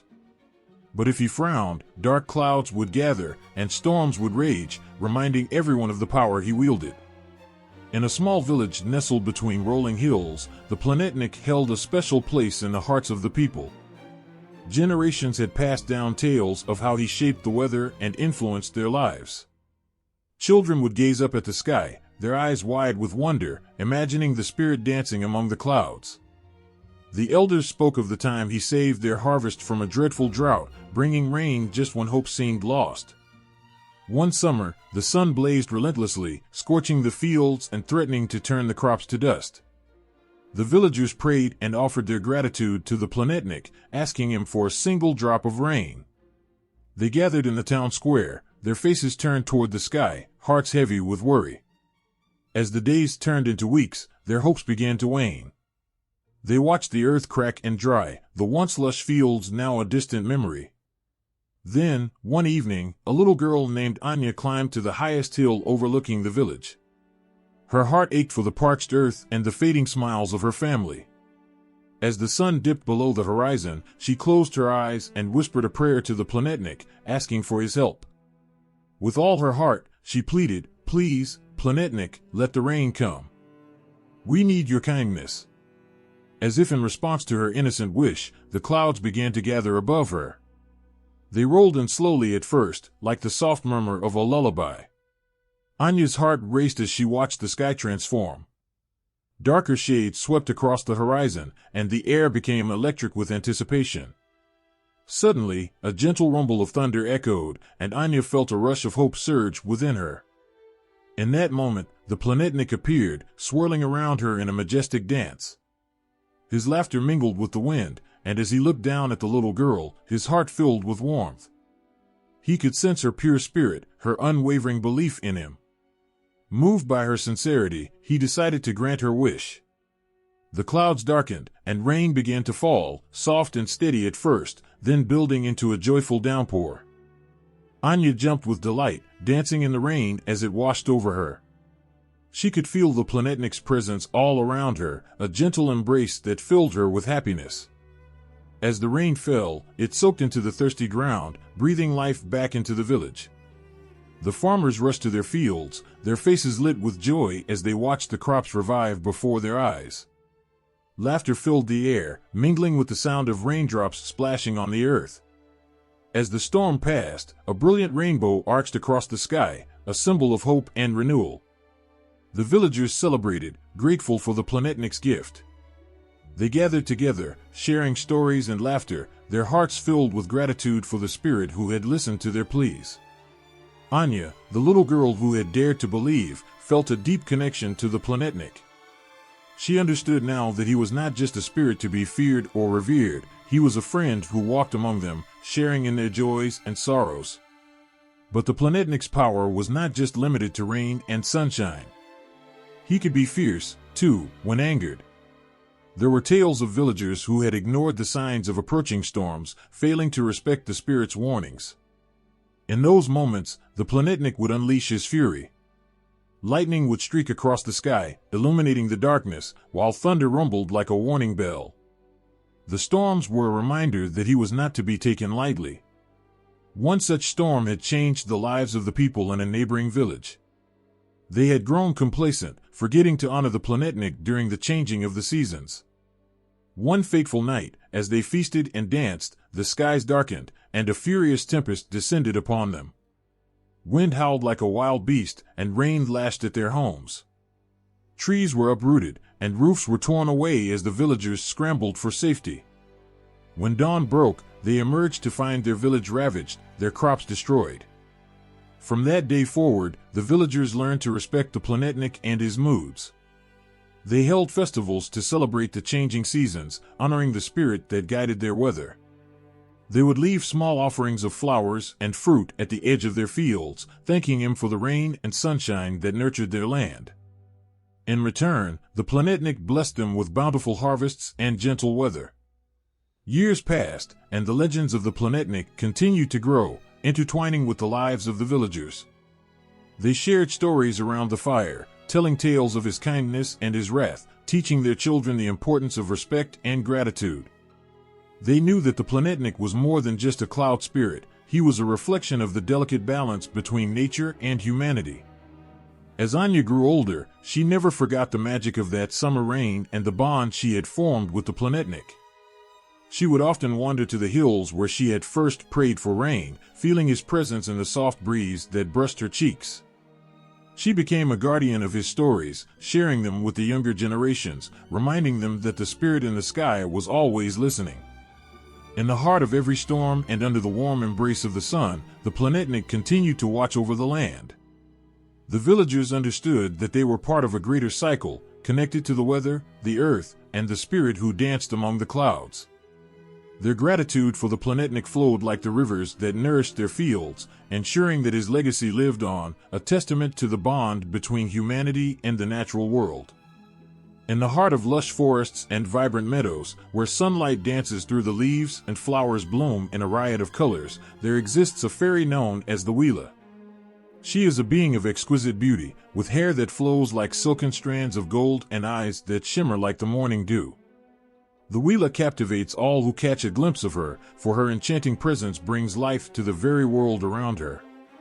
With a wave of her delicate hand, she can summon the blossoms to bloom and the streams to sing. The tales of the Wela are woven into the fabric of nature itself. It is said that when she walks through the forest, the trees whisper her name, and the flowers lean toward her, eager for her touch. She embodies the essence of love, joy, and magic, her laughter echoing through the woods like the sweet sound of a gentle breeze. But with her enchanting beauty comes an air of mystery. She possesses powers that can sway the hearts of even the most steadfast souls, drawing them into her enchanting realm.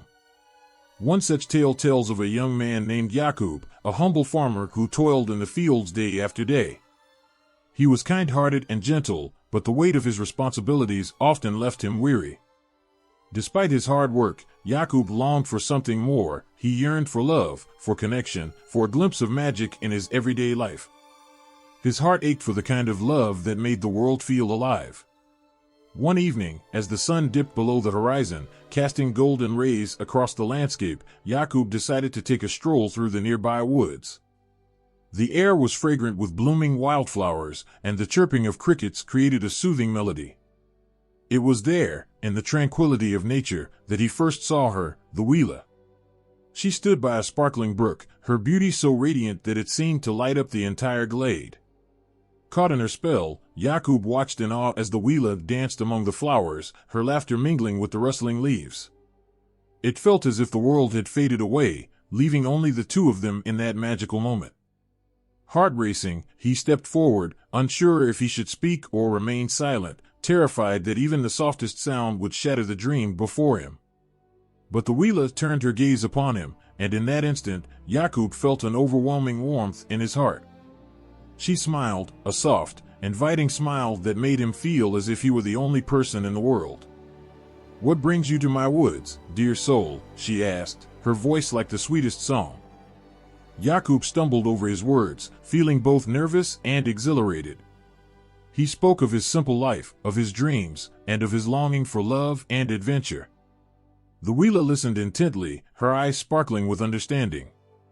She could sense the kindness in his heart and the sincerity in his words. In that moment, she decided to grant him a glimpse of the magic that lay within her. With a wave of her hand, the air shimmered, and the flowers began to dance around them. They twirled and swayed, creating a vibrant tapestry of color and life. Jakub could hardly believe his eyes. He had stepped into a world of pure enchantment, where nature itself seemed to come alive with joy. He laughed, his heart swelling with happiness, and the Wheeler danced with him, their spirits intertwined in a celebration of love and wonder. As the sun began to set, painting the sky in hues of orange and pink, the Wheeler leaned closer to Jakub. "You have a heart full of dreams, dear farmer," she said softly. "But remember, love is not just about magic. It is about the connection we share with those around us. You must look within and recognize the beauty in your own heart." Jakub nodded, feeling a deep understanding blossom within him. He realized that the love he sought was not merely an escape, but something to nurture and cherish. The Wheeler had opened his eyes to the magic that existed in everyday life, the beauty of the world around him, and the strength of his own heart. But as the night deepened, the Wheeler began to fade into the shadows, her ethereal form shimmering like stardust. Jakub reached out, desperate to hold onto the moment. "Will I see you again?" he called out, his voice filled with longing.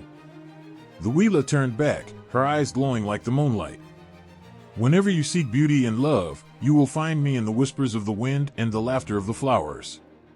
Believe in the magic of your heart, Jakub, and you will never be alone." With those parting words, she vanished, leaving Jakub standing in the glade, a newfound sense of hope filling his spirit. Days turned into weeks, but the memory of the Wheeler stayed with him. Jakub returned to the woods often, his heart open to the wonders around him.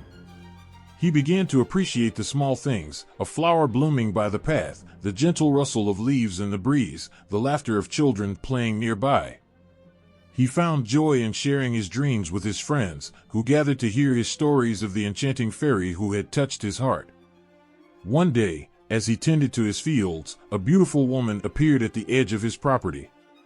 Her hair danced in the wind like golden sunlight, and her laughter echoed through the air like music. Jakub's heart skipped a beat as he recognized her. It was the Wheeler, standing before him, her presence as magical as he remembered. "Dear Jakub," she said, her voice a sweet melody. "You have opened your heart to the world, and now it is time for you to embrace love." With a wave of her hand, she summoned the flowers to bloom around them, creating a vibrant circle of color and life. In that moment, everything shifted. The air crackled with magic, and Jakub felt a deep connection to the Wheeler, a bond that went beyond words. He realized that the love he had longed for was right there before him, waiting to be embraced. With joy and gratitude filling his heart, he took her hand, knowing that this was only the beginning of their adventure together. From that day forward, Jakub and the Wheeler forged a love that blossomed like the flowers around them. Together, they danced through life, nurturing each other and sharing the magic of nature with everyone they encountered. Their love inspired the villagers, who learned to appreciate the beauty in their own lives and the magic that lay just beyond their doorstep. The Wheeler had not only transformed Jakub's life, she had awakened a spirit of love and wonder within the entire community.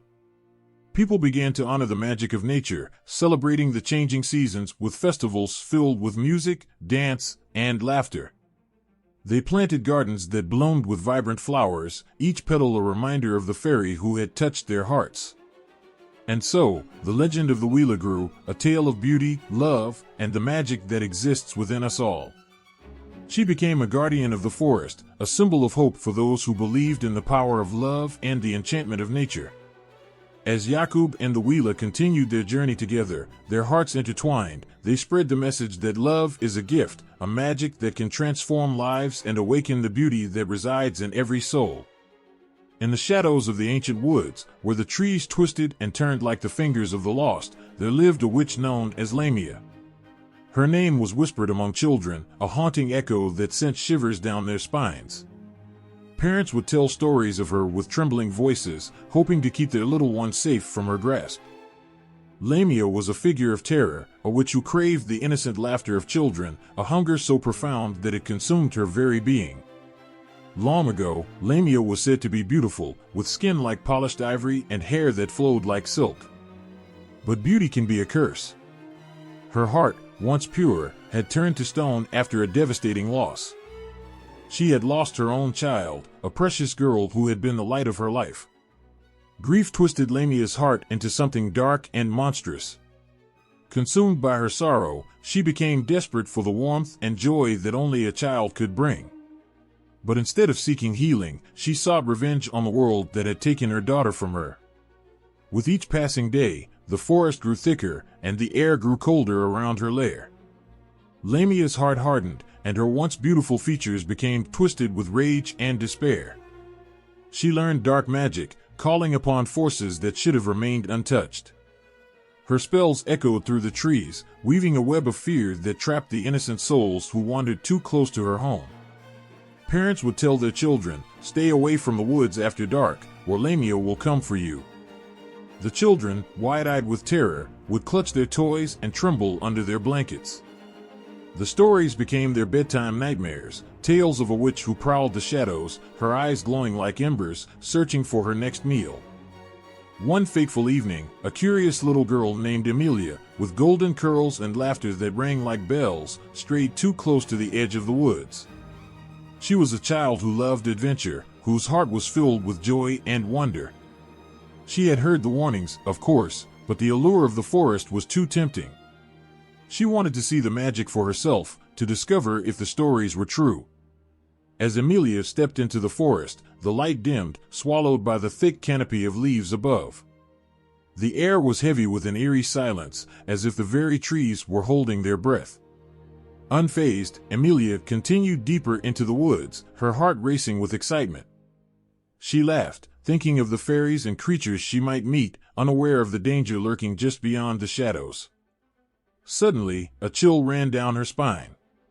She felt a presence watching her, and the laughter faded from her lips. "Hello," she called out, her voice trembling. In the distance, she heard a soft, melodic whisper that seemed to beckon her closer. "Come, little one, come play with me," the voice sang, sweet and enchanting, yet laced with something sinister. Emilia hesitated, a sense of dread creeping into her heart. But the loneliness of the forest pulled her in, and she followed the sound. As she ventured further, the trees began to twist unnaturally, their branches reaching out like gnarled fingers. The sweet melody grew stronger, echoing through the air, wrapping around her like a warm blanket. She stumbled upon a small clearing, illuminated by a silvery light. There, in the center of the clearing, stood Lamia. She was no longer the beautiful woman of old, but a shadow of her former self, with eyes that glowed like flames and a mouth that twisted into a smile far too wide. "Welcome, my dear," she purred, her voice dripping with honeyed poison. "You are just the treasure I've been seeking." Emilia felt her heart race. She wanted to run, to escape the enchantment that surrounded her. But Lamia's gaze held her captive, and she could not look away. "Come closer," the witch coaxed, her voice a blend of sweetness and danger. "I have something special for you." In that moment, fear overcame Emilia, and she turned to flee. But Lamia's laughter rang out, echoing through the trees, as she lunged forward, her movements swift and graceful.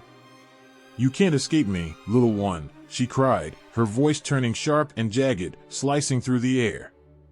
Emilia ran, her feet pounding against the forest floor, branches clawing at her skin.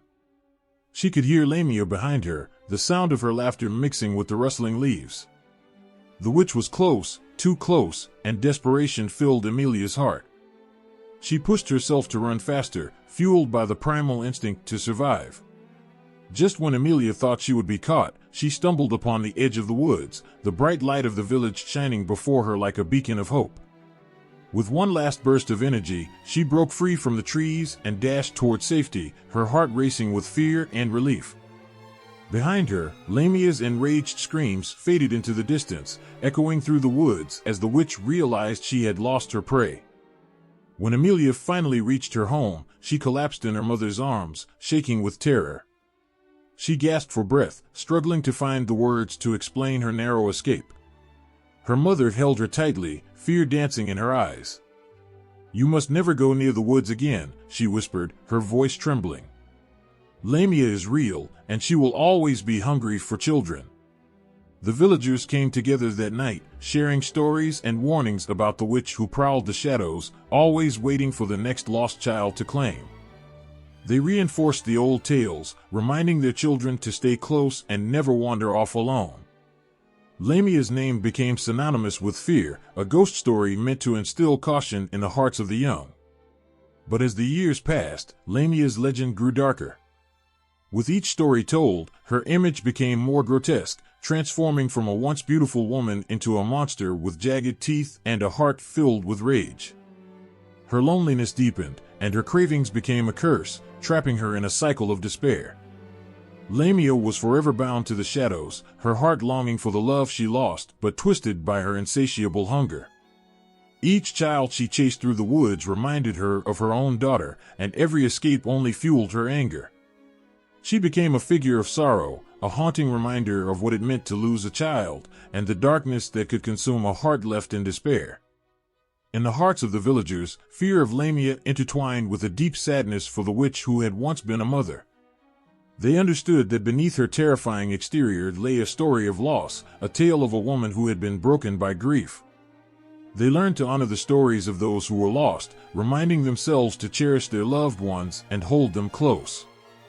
Lamia remained in the shadows, a child-eating witch who became a tragic figure in their folklore. Her name became a warning, echoing through generations, reminding them of the fine line between love and despair. As the villagers kept their children safe, they also whispered prayers for the witch, hoping she would one day find peace amidst the darkness that enveloped her heart. On the edge of a shimmering lake, where the water mirrored the sky, there lived a woman named Switesian. Her beauty was said to be unmatched, with hair that flowed like liquid silver and eyes as deep and mysterious as the lake itself. The people of the nearby village spoke of her with both admiration and fear, for they believed the lake held a magic that could transform those who ventured too close to its waters. Switesian was known for her gentle spirit and kind heart. She often helped the villagers, tending to their gardens and offering her healing touch whenever sickness struck.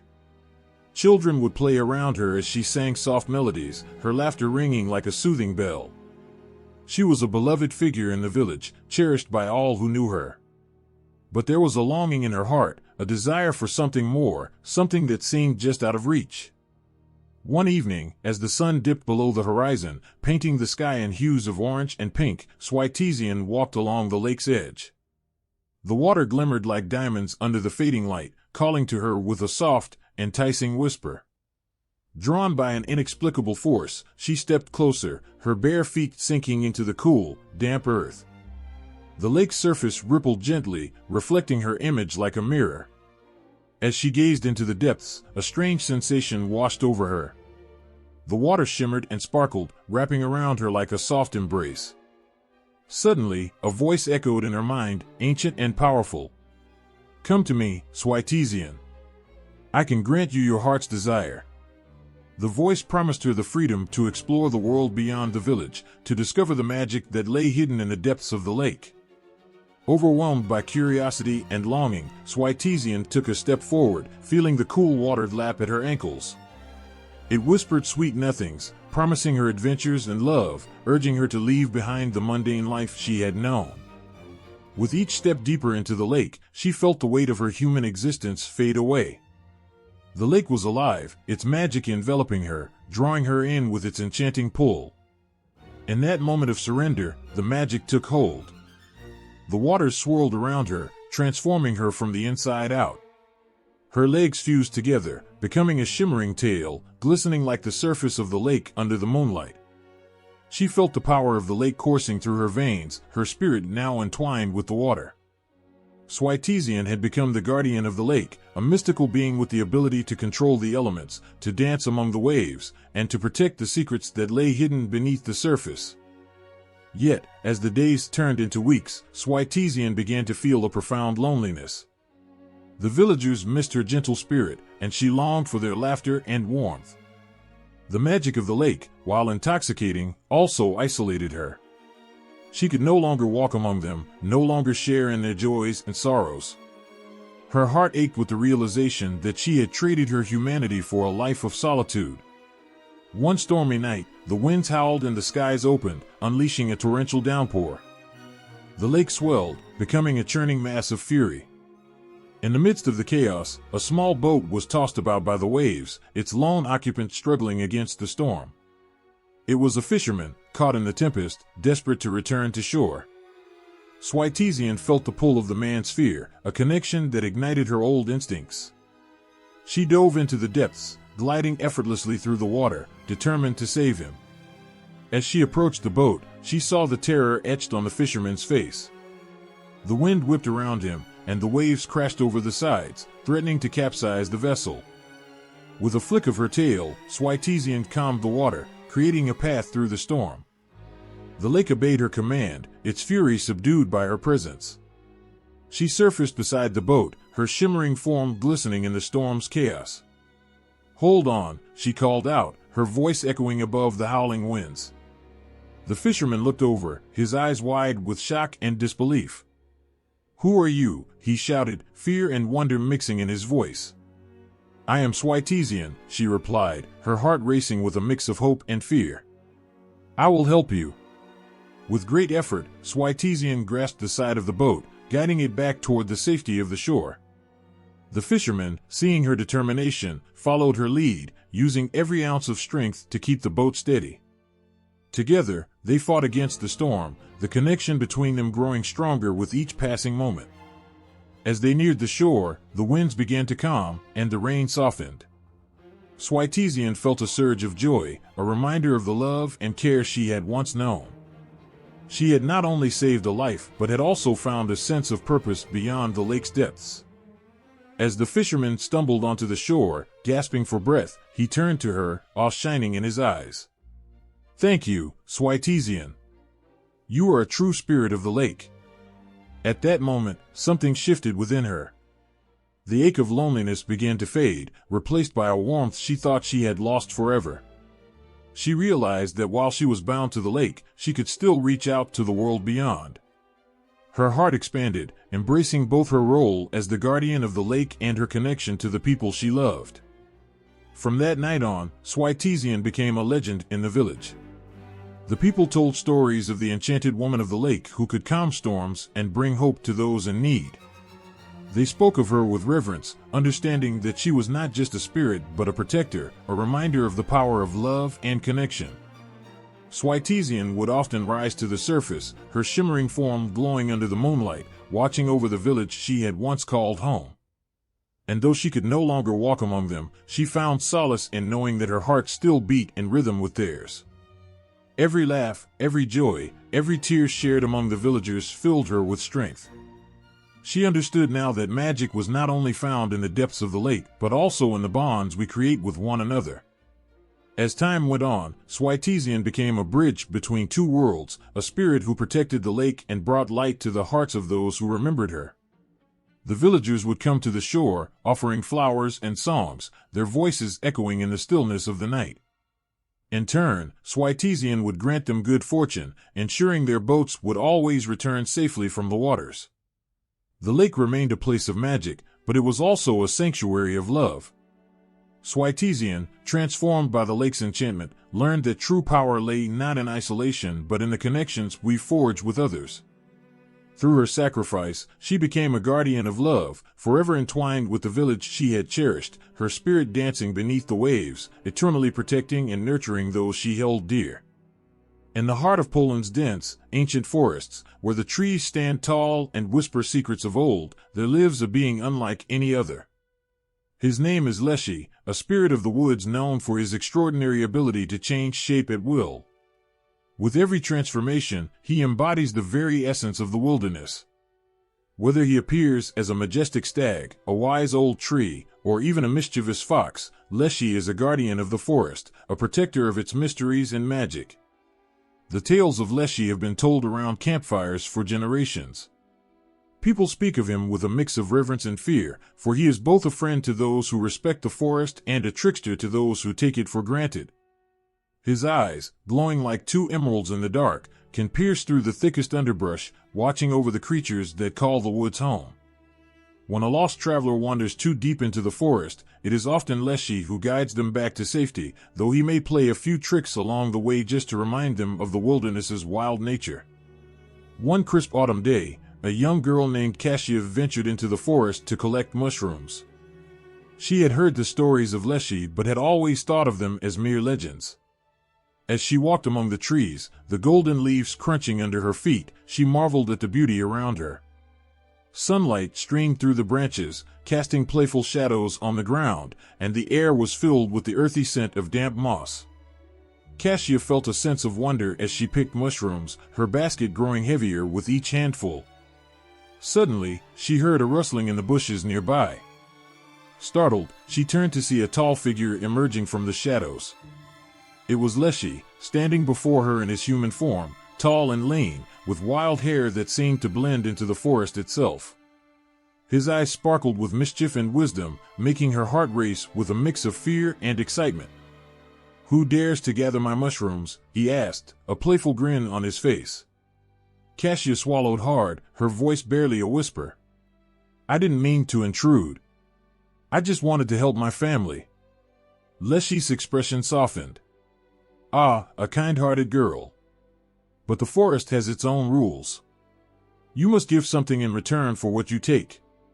Kasia felt a pang of guilt. She had always taken from the forest without thinking. "What can I give?" she asked, her voice trembling. Leshy considered her for a moment, then replied, "Your respect for nature. Show me that you understand the balance of life in the woods." With that, he waved his hand, and the forest around them seemed to come alive. The leaves rustled, the birds sang, and a soft wind swept through the trees, carrying the scent of pine and earth. Kasia watched in awe as Leshy transformed into a magnificent deer, his antlers stretching wide like branches.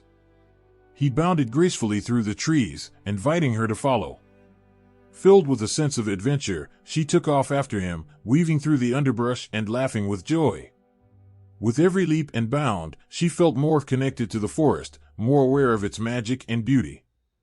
As they ran, Leshy led her to a hidden glade, a place filled with wildflowers and sparkling streams. It was a secret sanctuary, untouched by human hands. Kasia felt a rush of emotions, wonder, gratitude, and a deep sense of belonging.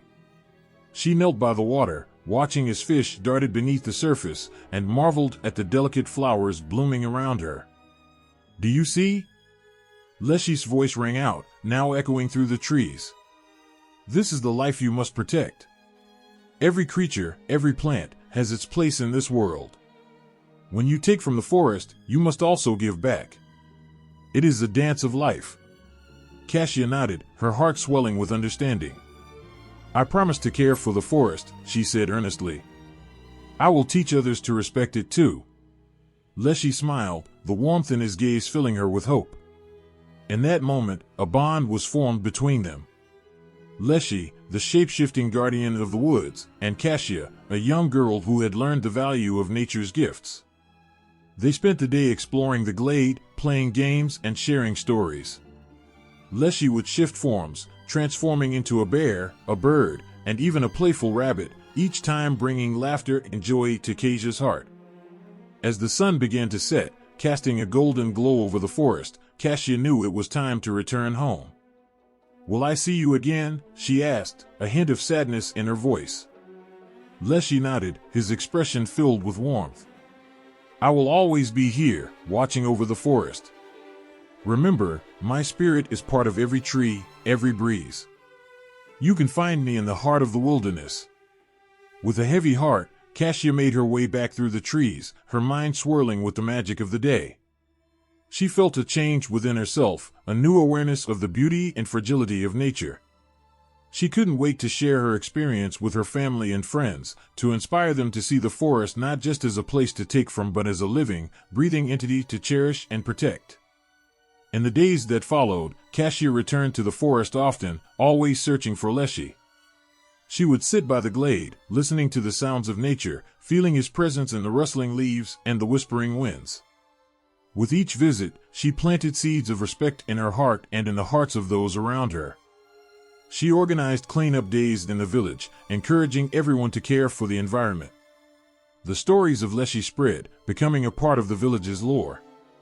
Years passed, and Kasia grew into a wise woman, respected for her knowledge of the forest. She became a protector of nature, advocating for the balance between humans and the wilderness. Though she never saw Leshy again in his physical form, she felt him in every moment she spent in the woods. His teachings lived on in her heart, guiding her actions and inspiring others to appreciate the beauty of the world around them. The legend of Leshy continued to thrive, woven into the fabric of Polish culture.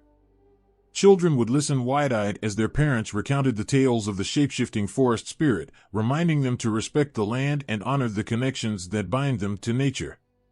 In every rustle of leaves, every flicker of light through the trees, Leshy's spirit thrived, watching over the forest he loved so dearly.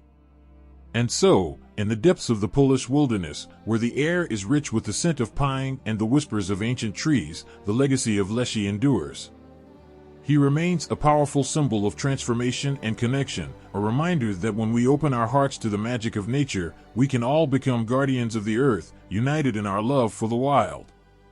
In the shadowy corners of Polish history, a chilling tale lingers, echoing through the ages, a story of ambition, betrayal, and a king brought low by the very creatures he sought to control. King Popiel, a ruler once revered, is now remembered not for his achievements but for the terrifying end that befell him, swallowed by the very rats that ravaged his kingdom. King Popiel was a man of great pride and arrogance. He ruled with an iron fist, believing that his power was unshakable. The kingdom flourished under his reign, but beneath the surface, discontent simmered among his people. They whispered of his cruelty and selfishness, lamenting how he hoarded wealth while his subjects suffered. Popiel, blinded by his own ambition, paid little heed to the growing unrest. His castle, perched high on a hill, was a symbol of his might, but within its walls, darkness brewed. Popiel's advisors warned him of the discontent, but he brushed them aside, convinced that no one would dare challenge him. He was a king, after all, and he believed he was untouchable. Yet, little did he know that his arrogance would soon lead to his downfall. One fateful day, as he surveyed his kingdom from the castle's ramparts, he noticed something peculiar. A swarm of rats began to gather around the castle grounds, their beady eyes glinting with hunger. At first, he dismissed it as a mere nuisance, a problem easily solved. He ordered his guards to drive the vermin away, thinking little of it. But the rats returned, multiplying in number, as if they were drawn to the castle by some unseen force. As the days turned into weeks, the rats became more brazen, invading the kitchens and gnawing through the stores of food. The kingdom's subjects began to panic, for the rats were not just a nuisance, they were a plague. Crops were failing, and families were starving. Instead of showing compassion for his people, King Popiel grew furious. He blamed the rats for the suffering of his kingdom and vowed to eradicate them at any cost. Determined to rid himself of the rodents, he summoned the wisest men in the land, hoping to find a solution. They suggested traps and poison, but nothing seemed to work. The rats continued to multiply, their numbers growing larger by the day. Frustrated, King Popiel grew paranoid, convinced that the rats were plotting against him. In his madness, he decided to take matters into his own hands. One dark night, with rage coursing through his veins, he commanded his men to gather every rat in the kingdom. They scoured the land, capturing the creatures by the thousands, and brought them back to the castle. The stench of fear filled the air as the captured rats squeaked and struggled in their cages. Popiel, drunk with power, had a cruel plan. He decided to punish the rats for their audacity, believing that their destruction would serve as a warning to any who dared defy him. With a twisted sense of justice, he ordered the rats to be thrown into a great pit. The people gathered to witness the spectacle, horrified yet fascinated by the king's cruelty. As the trapped rats squealed, a sense of unease swept through the crowd. They knew this act of brutality would not go unpunished. That night, as darkness enveloped the castle, the rats began to stir, and a strange silence fell over the kingdom. In his castle, King Popiel feasted lavishly, oblivious to the storm brewing outside. The night was filled with the sounds of celebration, laughter echoing through the halls. Yet, in the shadows, the rats were not defeated. In their desperation, they rallied together, their numbers growing even larger as they nibbled away at the walls of their prison. They had not forgotten their king's cruelty, and they were prepared to take their revenge. As dawn broke, a horrifying sight met the eyes of the kingdom. The castle walls trembled, and from the depths of the earth, the swarm of rats emerged, a dark tide of fury and vengeance. They poured forth, overwhelming the guards, their tiny bodies a formidable force. King Popil, still reveling in his feast, heard the commotion and rushed to the windows. What he saw sent chills down his spine. The streets were alive with the writhing mass of rats, their beady eyes glinting with wrath. They surged towards the castle, climbing the walls, flooding the hallways, and filling the air with their frantic cries. Panic erupted in the castle as the king's guards fought to hold them back, but it was futile. The rats were relentless, driven by a primal instinct to survive and retaliate.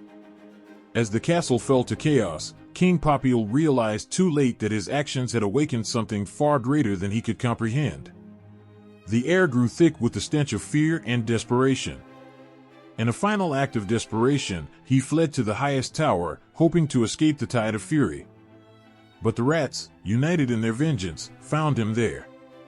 They swarmed over him, a mass of fur and teeth. King Popil's screams echoed through the castle, but no one was left to hear. His reign, built on greed and tyranny, crumbled in an instant, swallowed by the very creatures he had sought to destroy. In that moment, he became a victim of his own making, a tragic figure consumed by the darkness he had fostered. Outside, the sun rose over the kingdom, casting a golden light on the chaos. The people, once fearful of the king, now felt a strange sense of relief. The rats had taken their king, and with him, the darkness that had plagued their lives for so long. They gathered to witness the aftermath, whispering tales of the king who had fallen to the very creatures he had sought to control. The legend of King Popil lived on, passed down through generations as a cautionary tale of pride and cruelty. His story became a part of the folklore, a reminder of the consequences of unchecked ambition and the power of nature. In the hearts of the people, a sense of justice was born from the tragedy. They learned to respect the balance of life, to honor the creatures of the earth rather than fear them. As time passed, the tale of King Popil and the rats became a poignant reminder of humility and the importance of compassion. It served as a lesson that in the quest for power, one must never lose sight of the humanity that binds us all. The kingdom thrived once more, but the memory of King Popil lingered, a shadow in the annals of history, a story of a king who fell from grace, consumed by the very darkness he had created. In the heart of Poland, there once lived a queen whose name would echo through history, Queen Wanda. Her beauty was said to rival the fairest of flowers, but it was her courage that truly set her apart. The kingdom prospered under her rule, filled with the laughter of children and the warmth of community. Yet, darkness loomed on the horizon, threatening to engulf everything she held dear. Word spread like wildfire that an invading army approached, determined to conquer her land and claim it as their own. The people of Poland, filled with dread, looked to their queen for guidance. They knew the tales of great warriors and legendary battles, but it was Wanda's heart they hoped would save them. With a spirit as fierce as a lioness, she summoned her advisors to devise a plan, but none seemed sufficient to fend off the impending doom. As the days passed and the threat grew nearer, Queen Wanda could feel the weight of despair pressing down upon her. She wandered through the castle, her footsteps echoing in the empty halls, pondering how to protect her people. She remembered tales her mother used to tell her about the river spirit, a powerful being that dwelled in the waters, able to command the forces of nature. The spirit was rumored to be wise and benevolent, but also demanding, requiring great sacrifices for its aid. One moonlit night, driven by desperation and love for her people, Wanda made her way to the river. The waters shimmered under the starlit sky, a silken ribbon weaving through the land. She knelt at its edge, her heart racing, and called out to the spirit. "O great river spirit, hear my plea. My people face destruction, and I am willing to sacrifice my life to save them. Please grant us your protection." Silence enveloped her, broken only by the gentle lapping of the water against the shore. The air felt heavy with anticipation, as if the world was holding its breath. Suddenly, the water began to swirl and bubble, and from its depths, a figure emerged. The river spirit, majestic and ethereal, appeared before her, cloaked in shimmering waves. Its voice was like a melody, both soothing and powerful. Brave queen, your heart shines brighter than any gem. I will grant your people protection, but your sacrifice must be complete." Wanda felt a chill run down her spine, but her resolve remained firm. "I understand," she replied, tears glistening in her eyes. "Do what you must to save my people." With a nod of approval, the river spirit raised its arms, and the waters began to rise around them, swirling in a mesmerizing dance. The air filled with the scent of wildflowers and the sound of a distant lullaby. Wanda's heart swelled with hope as she felt the spirit's power envelop her. "You will become one with the river, your essence flowing through it for all eternity. Your sacrifice will shield your kingdom from the invaders." As the spirit spoke, Wanda felt a warmth spreading through her, filling her with a sense of purpose. She gazed out at the horizon, picturing her people, their faces filled with fear and uncertainty. She could not bear the thought of them suffering at the hands of ruthless invaders. With a heavy heart but unwavering courage, she stepped closer to the water, feeling its cool embrace. The moment she surrendered herself to the river, an enchanting light enveloped her. Wanda felt herself dissolve into the shimmering waters, merging with the very spirit she had called upon. In that instant, she became more than just a queen. She became a guardian of her people, a force of nature that would protect them from all harm. Meanwhile, the invading army drew closer, their laughter echoing through the valleys, unaware of the sacrifice unfolding before them. As they approached the river, a strange calm washed over the land. The once tranquil waters began to churn and rise, transforming into a mighty wall of water, fierce and untamed. The soldiers halted, their faces turning pale as they beheld the river morphing into a ferocious torrent, roaring with the power of Queen Wanda's spirit. In a heartbeat, the river surged forward, crashing into the invading army like a tidal wave.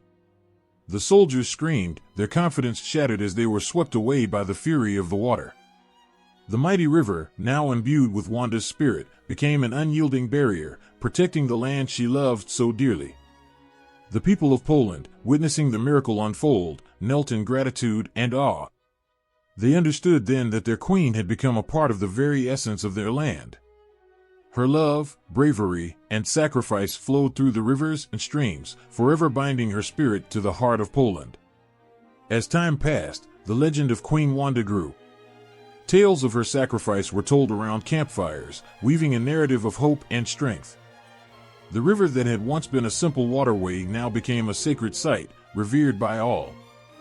People traveled from distant lands to pay homage to the queen who had given everything to save her people. Generations came and went, but the story of Wanda endured. Families would gather to tell the tale of the courageous queen, reminding their children of the power of love and sacrifice. They would walk along the riverbanks, feeling the gentle breeze and listening to the soft whispers of the water, believing that the spirit of their queen still watched over them, guiding them through the trials of life. In times of hardship, they would look to the river, knowing that Queen Wanda's spirit was always there, a constant reminder of the strength that comes from selflessness and courage. And so, the legend of Queen Wanda and the river spirit became a heartwarming testament to the bond between a ruler and her people, a story that would forever be etched in the hearts of those who called Poland home. In the heart of Poland, where ancient trees whisper secrets and moonlight dances on tranquil waters, legends of enchanted hunts stir the imagination. The forests teem with life, from the majestic deer that leap gracefully through the underbrush to the haunting calls of wolves that echo under the stars. Among these woods lies a rich tapestry of myths and stories, woven from the threads of nature and the spirit of adventure. Long ago, when the world was still young and magic flowed freely through the veins of the earth, hunters roamed the dense forests. They were skilled and brave, guided by their instincts and the wisdom of their ancestors. But not all that dwelled in the woods could be hunted. Some creatures were cloaked in enchantment, guarding the forests against those who sought to disrupt the delicate balance of nature. One such creature was the Smok, a serpent-like dragon said to reside in the deepest part of the forest. With scales that shimmered like emeralds and eyes that glowed like embers, the Smok was both beautiful and terrifying. Legend spoke of its ability to change shape, becoming a fearsome beast or a gentle creature, depending on the intentions of those who crossed its path. Many hunters sought to capture the Smok, hoping to gain its strength and wisdom. But those who approached with greed found only misfortune, for the dragon protected the forest fiercely, punishing those who disrespected its home. One fateful night, a young hunter named Jakub set out with his bow and arrow, filled with dreams of glory. He had heard the tales of the Zmij and was determined to prove his worth to his village. The moon hung high in the sky, casting a silvery glow on the forest floor as he ventured deeper into the woods. With each step, he felt the weight of expectation on his shoulders, the fear of failure creeping into his heart. As he moved through the thick foliage, Jakub encountered otherworldly sights that took his breath away. Glowing mushrooms dotted the ground like stars fallen from the heavens, and fireflies flitted about like tiny lanterns. The air was thick with the scent of pine and damp earth, a reminder of the life teeming around him. Yet, despite the beauty, an uneasy feeling lingered in the pit of his stomach. After hours of wandering, he finally reached a clearing bathed in moonlight. In the center lay a shimmering pool of water, its surface smooth and still. Jakub approached cautiously, his heart pounding in his chest. He had heard stories of those who looked into the pool and saw their true selves reflected back. What would he find? Would he see a brave hunter, or a fool chasing shadows? As he leaned over the water, he felt a sudden rush of wind. The surface rippled, and for a moment, the reflection morphed into the visage of the Zmij. The dragon's emerald scales gleamed, its eyes locking onto Jakub's with a piercing gaze that sent shivers down his spine. Fear gripped him, and he stumbled back, heart racing. "Why do you seek me, young hunter?" A voice like rolling thunder echoed around him. The water bubbled and swirled, revealing the full form of the Zmij rising from the depths. "Do you come with respect or with arrogance?" Gathering his courage, Jakub spoke, "I seek to prove myself. I wish to hunt the creatures of the forest and bring honor to my name." The Zmij's eyes narrowed, its expression unreadable. To hunt is to take life, but to respect is to preserve it. What honor is there in the death of those who roam free? The forest is alive with magic, and every creature plays a role in its harmony. Jakub's heart sank. He had only thought of glory and recognition, but now he began to understand the weight of his actions. I did not consider the cost of my ambition. I only wanted to show my strength." The dragon's gaze softened, and a low rumble of laughter escaped its lips. "Strength is not measured by the number of kills you make, but by the respect you show to the world around you. I can grant you a gift, young hunter, but it comes with responsibility. You will learn to be a guardian of these woods, to protect rather than to hunt." In that moment, Jakub felt a surge of energy coursing through him, as if the very essence of the forest was awakening within him. The Zmij's magic enveloped him, and he realized he could feel the heartbeat of the earth, the pulse of life surrounding him. He saw the spirits of the animals, each one a part of a greater whole, bound together in a delicate balance. As dawn broke, Jakub emerged from the forest changed. He no longer sought glory for himself, but instead vowed to protect the enchanted creatures and the beauty of the land. He returned to his village, where he shared his newfound wisdom. The other hunters listened in awe, and soon the tales of the enchanted hunt spread far and wide. Over time, the villagers learned to respect the forests and the creatures that called it home. They would gather to honor the spirits of the woods, telling stories of the Zmij and the enchanted hunt. In the evenings, families would sit around their fires, sharing tales of bravery and magic, weaving their lives into the fabric of the legends that surrounded them. Jakub became known as the guardian of the forest, a symbol of hope and respect. Children would follow him through the woods, wide-eyed and eager to learn the secrets of nature. He taught them to listen to the whispers of the trees and the songs of the birds, to see beauty in every creature, no matter how small. The enchanted hunt transformed from a quest for glory into a celebration of life. In time, Jakub grew old, but his spirit lived on in the hearts of those he had taught. The stories of enchanted creatures guarding the forests and the importance of preserving nature echoed through the generations. The Zmij became a protector, not just a dragon of legend, but a guardian of balance in a world that sometimes forgot the value of respect. As the sun set behind the trees, casting long shadows on the forest floor, the tales continued to be told. The enchanted hunt remained a vital part of Poland's identity, reminding everyone that true strength lies not in conquest but in the love and protection of the natural world. And in every rustle of leaves and every call of the wild, the spirit of Jakub and the Smok could still be felt, guiding and watching over the forests they cherished. In a world where technology reigns and the hustle of daily life often drowns out the whispers of the past, the mythical creatures of Poland still breathe life into the hearts of its people. The stories of these enchanting beings ripple through the fabric of Polish culture, reminding everyone of the magic that exists just beyond the ordinary. From the vibrant art that adorns the walls of homes to the lively festivals that celebrate age-old traditions, these creatures continue to spark imagination and wonder. As the sun begins to set, casting a warm golden hue over the landscape, the air fills with the sound of laughter and music.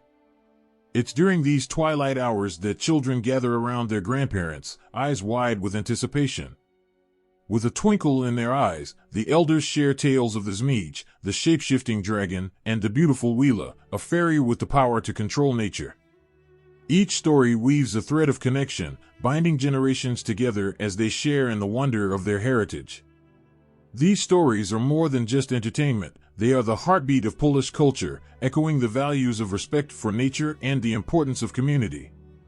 In the villages and towns, murals and sculptures bring these creatures to life, serving as a bridge between the past and the present. Artists pour their souls into their work, capturing the essence of legends in vivid colors and intricate details. In Krakow, a mural of Smok Wawelski, the Wawel dragon, adorns a building near the castle. The dragon's fierce gaze and majestic form remind passers-by of the bravery it took to stand against such a powerful beast. Children laugh and point as they imagine themselves as brave knights, battling the dragon to protect their home. In literature, these mythical creatures continue to inspire writers, infusing stories with elements of fantasy and moral lessons. Books for children often feature characters like the mischievous domovoi, who brings both luck and mischief to households. These tales teach important lessons about kindness and the importance of family. Young readers learn to appreciate the stories of their ancestors, allowing the legends to take root in their hearts. The characters become friends, guiding them through the challenges of growing up while instilling a sense of pride in their heritage. The influence of these mythical beings spills over into Polish festivals, where the spirit of tradition comes alive. One such festival, the Warsaw, celebrates the summer solstice and the power of nature. As night falls, the banks of the Vistula River fill with people dressed in vibrant costumes, their laughter mingling with the sounds of folk music. Lanterns are lit, and floral crowns float on the water, each one symbolizing a wish. As the lanterns drift away, they carry hopes and dreams into the night, a tribute to the Wila and her connection to love and nature. At the festival, children excitedly craft their own crowns, weaving together wildflowers and herbs, creating their own pieces of art that pay homage to the spirits of the forest. Parents and grandparents join in, sharing stories of the past while watching their children create new memories. Each crown represents a link to their history, a promise that the tales of their ancestors will not fade away. As the years go by, the legends continue to evolve, adapting to the modern world while remaining deeply rooted in Polish culture. Movies and television shows draw inspiration from these mythical creatures, introducing them to new generations.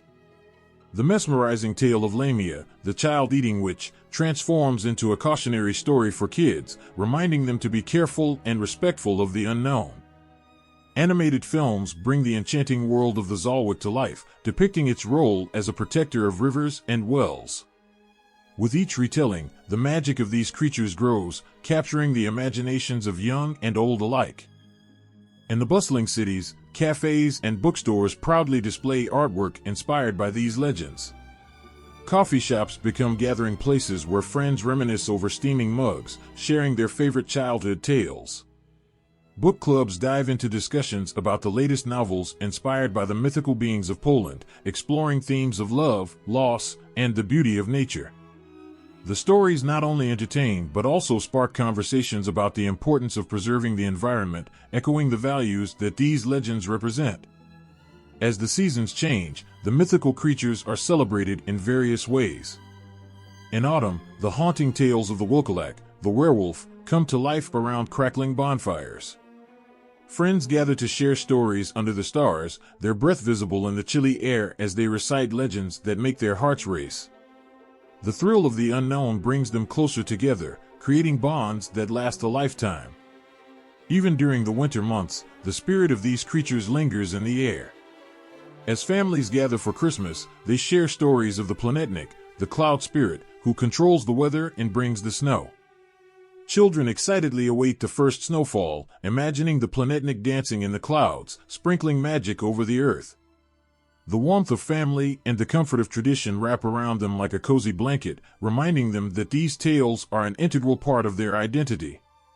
In every corner of Poland, from the bustling cities to the quiet countryside, the mythical creatures live on, vibrant and full of life. They remind people to look beyond the ordinary, to believe in magic, and to appreciate the beauty of nature.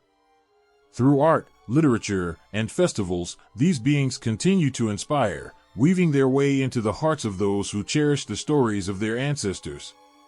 Each legend is a testament to the resilience of Polish culture, a celebration of the enduring spirit that binds generations together, ensuring that the magic of the past remains alive in the present.